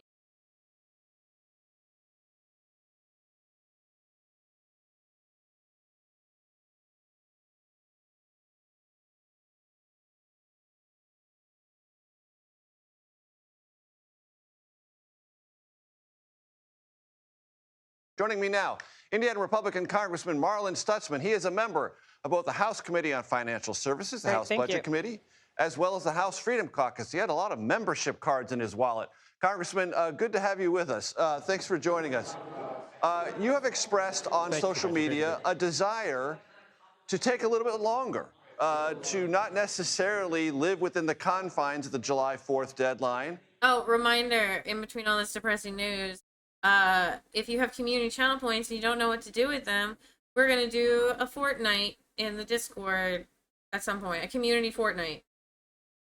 How is that going over? We're at like 24%, I think. Well, Major, great to see you. And, it's one of those situations that, we're not the boss. I'm not the boss, so I don't get to determine exactly the timeline. But I do think that it goes back to what some folks have been saying earlier, is that, maybe this deadline on July 4th was something that we should just, back off a little bit. I think that would have been a good idea. But at the same time, I can also understand the president's, position that we move forward. Let's get it passed and move on. The thing is Congress is meeting again next week, and so we're going to be working on new legislation, spending reductions, finding savings, reforms that are all going to be important for the American taxpayer and really to get the federal budget back under control. But I just wanted to take some time as a business guy. I was in Congress, left for. Do we know if there's is there any kind of pushback from the people happening?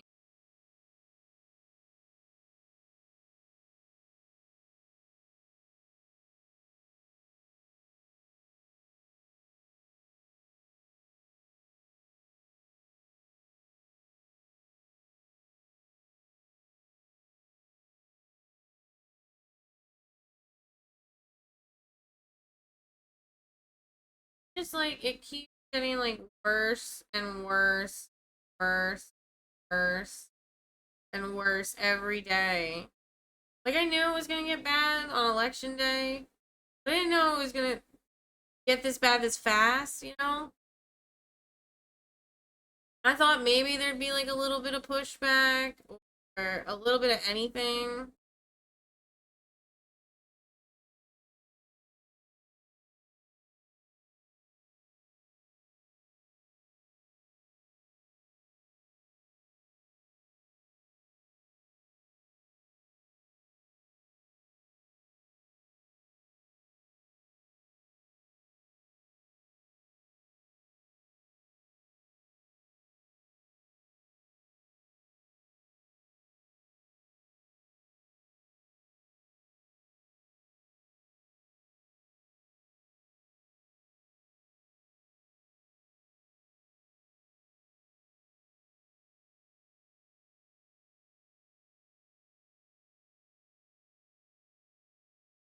What this ugly betrayal bill will do is devastate healthcare.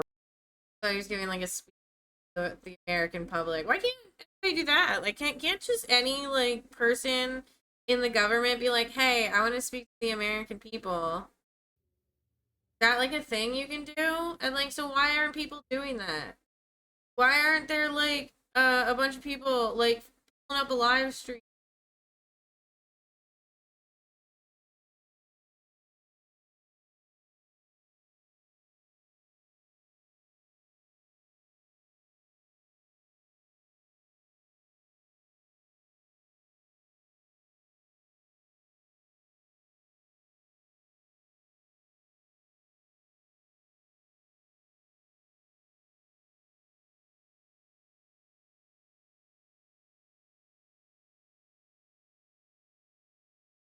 This sucks. I hate it here.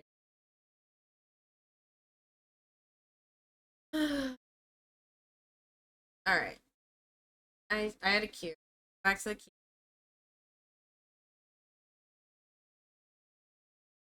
All right. That one.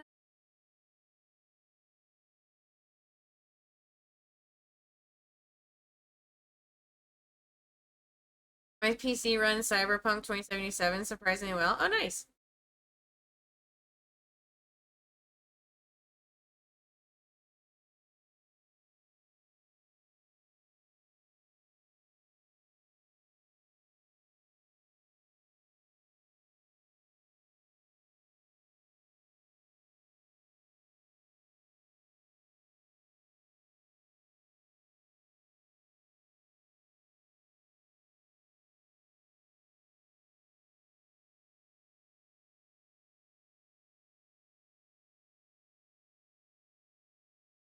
Immigration blocks immigration arrests in New York City, something that Mamdani has promised to do. But there is a lot more and a lot more questions about, as he is now continuing to campaign, that Mamdani is also facing continued and serious questions about his stance on Israel. CNN's Harry Anton is joining me now and is running the numbers on this, taking this and looking also more broadly, because it speaks to the broader views in Democratic politics specifically, also speak to what's going on with Mamdani and this race for mayor in New York City. Yeah, absolutely true. I mean, look, Andrew Cuomo during the primary attacked Mamdani as being insufficiently pro-Israel. I'm not quite sure the former governor understood how much the politics have changed around this issue among Democrats. What are we talking about here? All right, who Democrats sympathize more Holy with? shit, Israelis look or at Palestinians? that. In 2017, the Democratic Party was a pro-Israeli party. Look at this. They sympathized with the Israelis by 13 points, more with the Israelis than the Palestinians. But look at this sea change. Now Democrats sympathize more with the Palestinians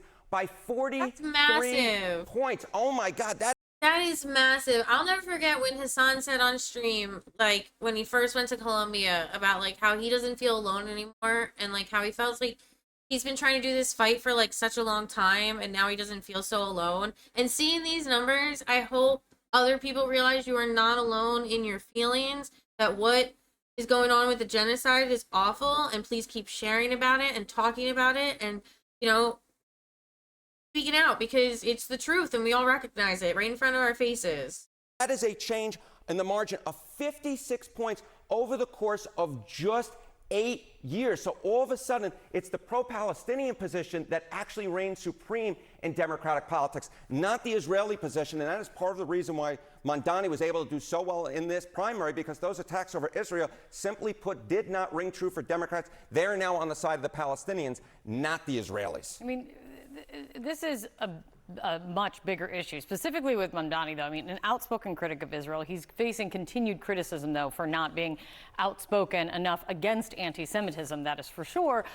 But on this, talk about Democrats and how broadly how this really is shifting. Yeah, so, you know, you see this among Democrats overall, right? But we know that Mamdani's base was younger voters within the Democratic Party. And so I want to break it down with younger Democrats. Correct. So take a look here. Oh, wow. Look at that. 18 to 49 Dems sympathize more with. That's crazy. In 2017, it was plus 14 points. Now it's Israelis plus 14 points. Now it's Palestine's plus 57 points. Oh, my God. 18 to 49 Democrats sympathize more with the Israelis or the Palestinians. Again, in 2017, younger Democrats sympathize more with the Israelis by 14 points. Look at this shift now.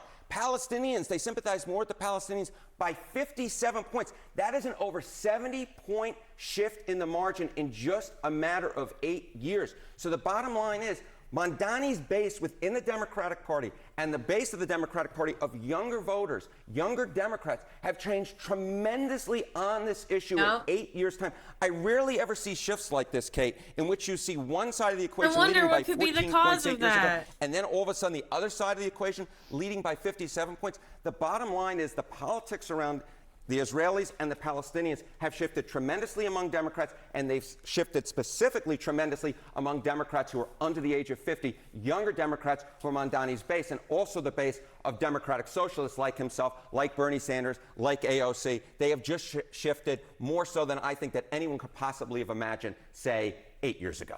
Yeah, I wonder what in the last 8 years could have possibly contributed to people siding with or having more sympathies towards Palestinians than Israelis. I wonder I feel like it's on the tip of my tongue. It has to be Hassan. It must be Hassan. Stupid, sexy Hassan. All right, thank you so much. Taking a real closer look at Democratic politics and how you're seeing that shift transition. It's good to see you. Thank you. Nice to see you. John. Right with us now, Axios senior contributor Margaret Talev and Spectrum News political anchor and host of the Big Deal podcast, Errol Lewis. Wow, crazy. I just wanted to show you guys that for like the shift in politics. Can you guarantee that Medicare, Medicaid, Social Security will not be touched? Yeah, I mean, I have said it so many times. This is The Humanist. They're a news channel that I follow sometimes. Please check them out. They're linked. They're pretty great. I subscribe. I like the video. It's called Trump's Big Beautiful Bill Would Be Utterly Fucking Catastrophic for So Many Reasons. Shouldn't be asking me that question. We want to strengthen Medicaid. We want to strengthen Medicare. So we're cutting $1.7 trillion in this bill, and you're not going to feel any of it. And your Medicaid is left alone. It's left the same. You've promised not to cut Medicaid, said this is all just targeting waste, fraud, and abuse. Are you saying that the estimated 11.8 million people who could lose their health coverage, that is all waste, fraud, and abuse? No, I'm not saying that. I'm saying it's going to be a very much smaller number than that, and that number will be waste, fraud, and abuse. And if you look, they took a much more liberal stance on the Medicaid situation than they could have. After months of insisting that he's not going to touch Medicaid, Donald Trump finally admitted that he is indeed going to cut Medicaid. But don't you worry, because the number of people who'd lose health insurance won't be as high as you think, according to him. And specifically, he's just targeting waste, fraud, and abuse, wink, wink. So there's nothing to worry about. Listen, Trump's bullshit aside, the bill obviously does cut Medicaid. That's a fact. And every single Republican supporting it knows that it cuts Medicaid. And the consequences of said cuts to Medicaid will be utterly catastrophic. The CBO estimates that roughly 12 million Americans would lose health insurance if the big, beautiful bill became law. And more than 51,000 Americans would unnecessarily die each year, according to an analysis by Yale and the University of Pennsylvania. That includes 11,300 deaths from the loss of Medicaid or Affordable Care Act marketplace coverage due to 7.7 million people losing coverage, 18,200 deaths due to the loss of Medicaid coverage among 1.38 million low-income Medicare beneficiaries, causing loss of access to low-income prescription drug subsidies, and 13,000 deaths among Medicaid enrollees in nursing homes due to the rollback of CMS's 2024 nursing home minimum staffing rule. And as Jake Johnson of Common Dreams adds, the analysis also finds that the GOP's bill's failure to extend Affordable Care Act tax credits that are set to lapse at the end of the year would cause an additional 8,811 deaths per year, bringing the total to more than 51,300. And I don't want to just gloss over a number like that, so let me restate it. More than 51,000 Americans will die every single year if the big, beautiful bill passes. That is a lot of deaths that are completely unnecessary. Now, to put things into perspective, a pre-pandemic study from The Lancet found that 68,000 Americans already died every single year due to a lack of access to healthcare. So if the House approves the Senate's version and this goes to Trump's desk and he signs it into law, America's healthcare crisis will get significantly worse. And if you're one of the lucky Americans who manages to keep their health insurance throughout all of this, you very well may. So sorry. My son's speech therapist is texting me and confirming a time, and I was like, oh, I have it down for this time, and she's like, oh, I forgot to remind you that we were moving it to this time, and I was like, oh my god, we're the worst. So it's just funny. But it all worked out. It was just fun. may see an increase in costs, in addition to a decrease in access to healthcare, specifically if you live in more rural areas of the country, since hundreds of rural hospitals were already at risk of closing. But if they lose a substantial portion of patients due to Medicaid cuts, that could be the final nail in their coffins. For example, in Indiana alone, these 12 hospitals would be affected by the bill, and even Republican senators like Josh Hawley have sounded the alarm about the threat that the bill poses to rural hospitals. Now, did individuals like Josh Hawley end up voting for the bill in the end anyway? Well, of course they did, because Republicans care more about their own careers than your life. I like that shirt. And to give you a better sense of how disastrous this will be, this interactive map from the Kaiser Family Foundation estimates how many people per state is going to lose their health insurance due to the Okay, an additional 16 million people nationwide could be uninsured if the One Big Beautiful Act passes. ACH, Affordable Care Act, enhanced tax credits expire. Percentage points increase in the uninsured population after Medicaid and ACA marketplace changes based on national CBO estimations by state 2030. Percentage points in. So in Florida, 8% of the population of Florida will be uninsured, if I'm understanding that correctly. combined cuts to Medicaid. In Texas, it's looking like 6%. In New Jersey, it's 4%. In like Pennsylvania and Virginia, you're looking at like 2 and 4. Even in like everywhere. Well, okay. Medicaid and the Affordable Care Act. In Oregon, which is my state, 5% of us will lose health insurance. That's 220,000 people. In Oh my God. California, 4% would lose health insurance. That's 1.8 million people. 1.8 million people will lose their health insurance in California. Show New York. In Texas, 6% would lose health insurance. That's 1.9 million people. In Florida, 9%, nearly 1 in 10 people would lose health insurance. That's 1 in 10 people in Florida. You're in Florida. You're in Disneyland. 10 of you are in line for a roller coaster ride. 1 of you only has health insurance.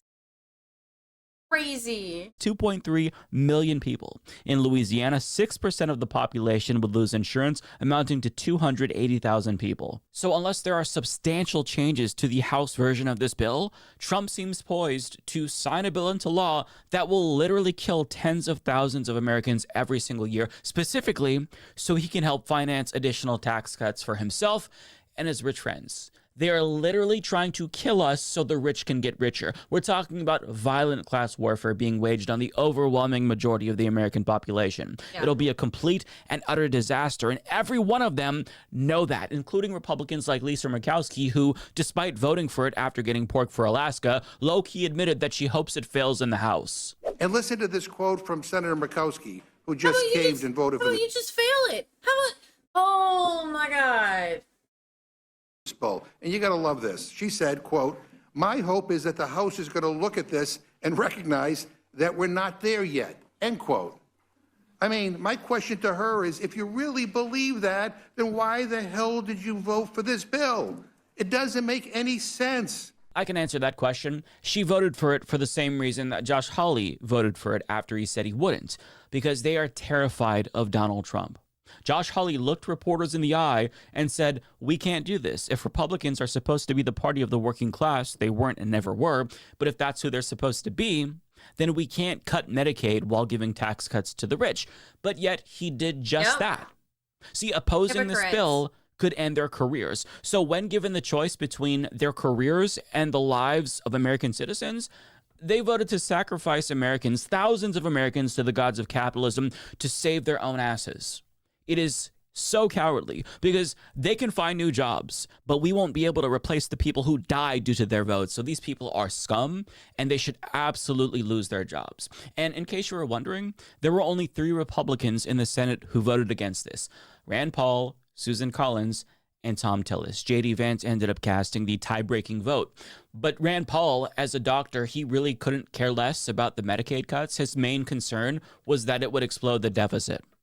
Okay, at least you voted against it, but my concern is people who would die because of this. Susan Collins, who is deeply unpopular in a blue state, she's a Republican up for re-election next year, so I think that she probably wanted to have at least one thing she can say she opposed Trump on to save her ass. As for Tom Tillis, his vote against this destroyed his career because after he announced his opposition to the bill, Trump threatened to primary him, and he subsequently announced that he's not going to seek re-election. But now that he's on his way out, he's finally able to tell the truth after lying for years. And of course, he's confirming what we're already saying about the big, beautiful bill, that would be a disaster of epic proportions and a betrayal of the American people. What do I tell 663,000 people in 2 years or 3 years when President Trump breaks his promise by pushing them off of Medicaid because the funding's not there anymore, guys? Republicans are about to make a mistake on health care and betraying a promise. It is inescapable that this bill in its current form will betray the very promise that Donald J. Trump made. And he's right. Republicans know this, but they won't say what he's saying because they want to keep their seats in Congress. But putting aside how this bill would exacerbate the healthcare crisis in this country, it also does so much more. In a rough It's so scummy. breakdown from Jeff Stein of the Washington Post, he points out that it also cuts food stamps substantially. It cuts tax credits for renewable. Here, I'm massively oversimplifying it here. So free to yell at me, but doing my best / with imperfect information. Here is roughly how I try to break down the massive Senate tax bill to a friend. 1. Extending / increasing prior GOP tax cuts with broad reach, larger standard deduction, raising child benefits $2K to $2.2K per kid, rate cuts across income bracket cost $2.5 trillion. Tax cuts that benefit the 1% cut to the top bracket. 199A changes. State tax exemptions lifted to $15 million. Costs $1 trillion. Trump 2024 campaign grab bag. Deductions for seniors. No tax on tips. Car interest deductions. 0.5 trillion. 0.5 trillion.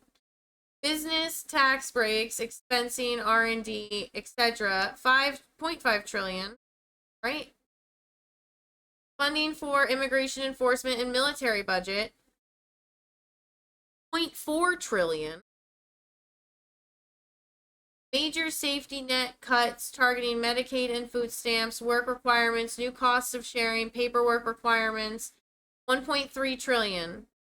Clean energy cuts, subsidies for rooftop solar, EVs, heat pumps, tax credits for clean energy. Savings, $500. Sorry if that number is out of date. Total deficit to hit plus $3 trillion. Again, these numbers are moving targets, and some of what goes, which bucket is subjective. Renewable technology. We're talking wind, solar, EVs, and some senators apparently didn't even know that this was in there when they voted for it, according to NBC News. It also increases the military budget and funding for immigration enforcement. It gives significant tax cuts to rich people and corporations, obviously. And as Ari Drennan points out, thankfully, a provision banning trans healthcare was actually removed. So that's good. And as The Verge reports, the provision banning states from regulating AI for 10 years was also taken out of the bill. Now, it's entirely possible that the trans I'm glad that was healthcare taken ban out of the bill. That was something we just talked about. moratorium on new AI regulations could make it back into the House version. But for now, they're out. So, I mean, I guess there's a little sliver of hope, or a silver lining, I should say. But it begs the question, is there even a single good thing or even a neutral thing in this bill, or is it all terrible? The answer is there's some small good things in here, but the good is completely canceled out by all of the bad in this bill. So the net effect will be disastrous for most Americans. As the Washington Post explains, the bill increases the child tax credit, that's good, and adds a bonus to the standard deduction for seniors, a provision inspired by Trump's campaign pledge to stop taxing Social Security benefits. It would also create savings accounts for newborns seeded with $1,000 of taxpayer money, and it would allow buyers of American-made cars to deduct up to $10,000 in car loan interest. But beyond these populist flourishes, the measure is starkly regressive. the 10% of households with the lowest incomes would stand to be worse off by $1,600 on average because of benefits cuts, according to the Congressional Budget Office's analysis of the House version of the bill. The 10% of households with the highest incomes would be better off by $12,000 on average. In other words, this bill will make the rich richer and the poor poorer. And what's insulting is that $12,000 isn't even a lot to people who are well off, but $1,600 is devastating for people who are not well off. This is the single largest upward transfer of wealth in American history. And they are doing this in front of our eyes. And when you take into account the combined effects of this bill with Trump's tariffs, Yale's Budget Lab reports that the bottom 80% of Americans are going to see their incomes decrease, meaning the overwhelming majority of Americans will be worse off financially because of the Trump administration. So if you were one of the dipshits who voted for Donald Trump because you thought that the cost of eggs was too high, you fucked yourself and the rest of us over more than you'll ever know.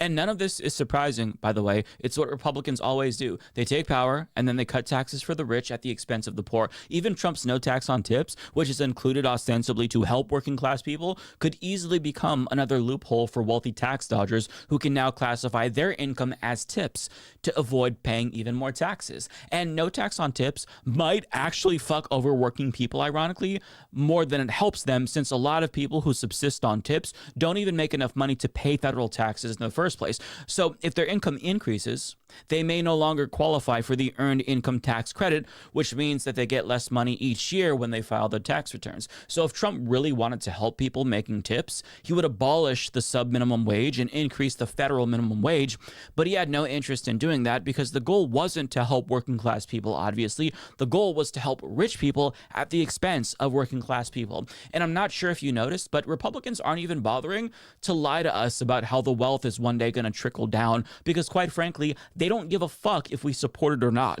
And I say this because the BBB is extremely unpopular, but in spite of its unpopularity, it passed the Senate anyway, and it's probably going to pass the House too.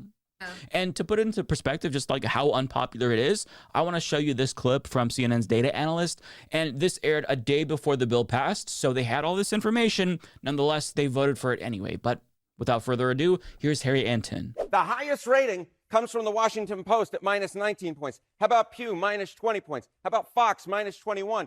Quinnipiac, minus 26. And KFF takes the cake at minus 29 points. When you have a bill whose net favorable rating ranges from minus 19 points, which is already terrible, all the way to minus 29 points, the bottom line is the American people don't see this as a big, beautiful bill. They see it as a big, bad bill. They hate it, hate it, hate it. They think it's awful, awful, awful. Yeah. So Americans don't want this, Jeez, clearly, it's but so that doesn't awful. matter.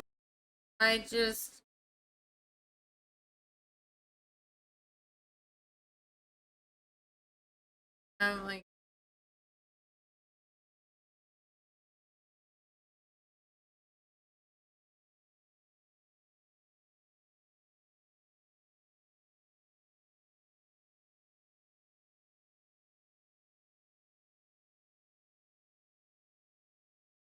oh, so apparently Trump threatened to arrest Zohran Mamdani. And developing this morning, President Trump wasting no time taking aim at the now official Democratic nominee for New York City mayor. Day one of Zohran Mamdani's campaign met with threats of arrest and deportation.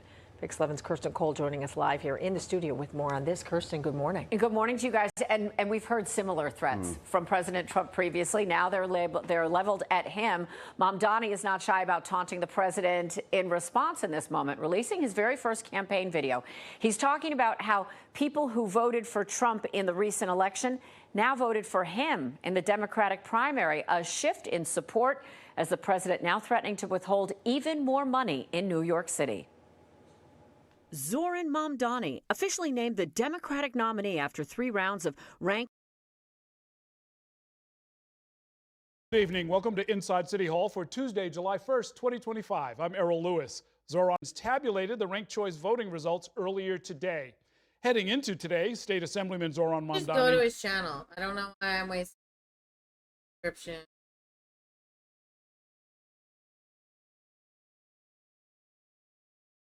Unless he didn't release it on his channel.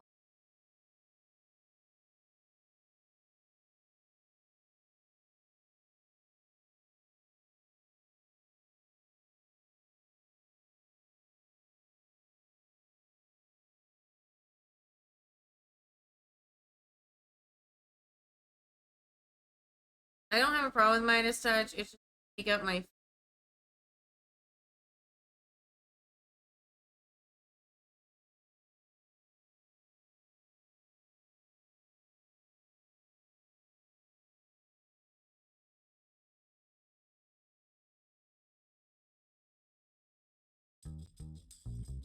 One week ago, we shocked the establishment and redrew the political map with a campaign relentlessly focused on the needs of working people. Since then, a lot of people have asked me if I was surprised by the results. In some ways, I was.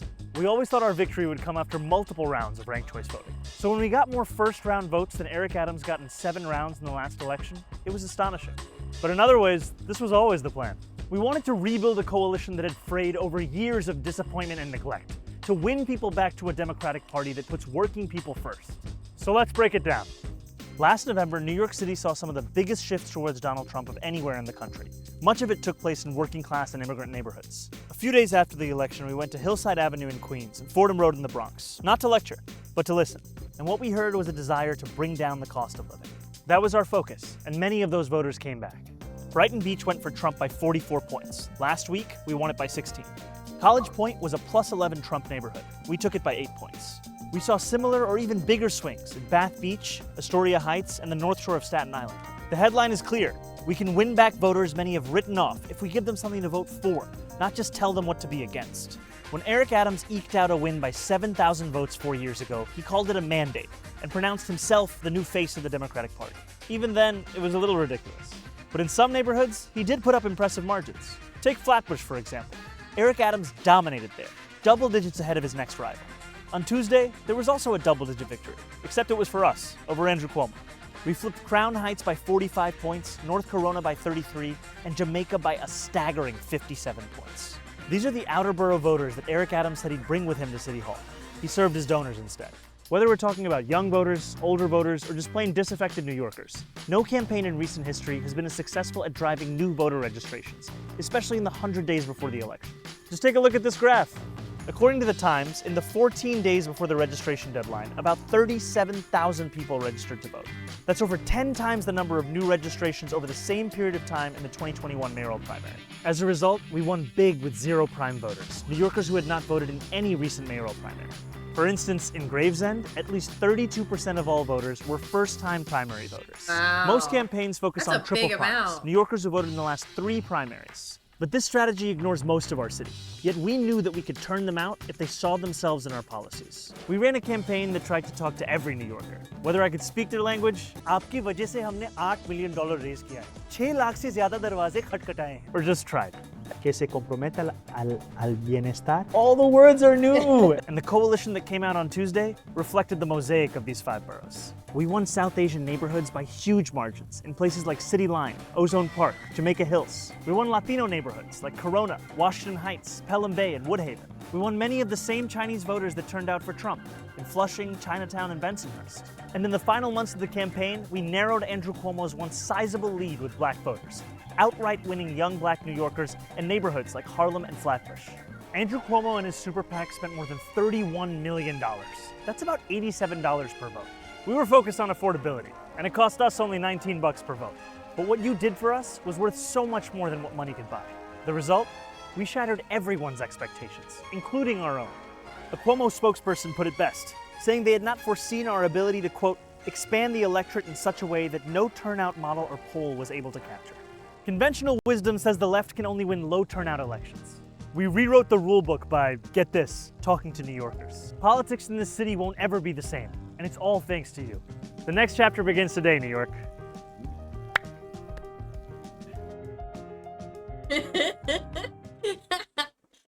All right, that's a good positive note to leave it on. All right, y'all. I'm getting out of here for the night. I got some shit to do. I gotta get up stupid early to get my son to speech therapy. Anyway, I hope you all have a safe and wonderful night. I will be back. Okay, oh, wait, let me talk. Okay, so today's Wednesday. I will be streaming tomorrow, but Friday is the 4th of July. I will not be streaming on the 4th of July. I will be streaming on Saturday and Sunday to make up for it, and then I will go from there for my work schedule. Okay. Have a good night, everyone.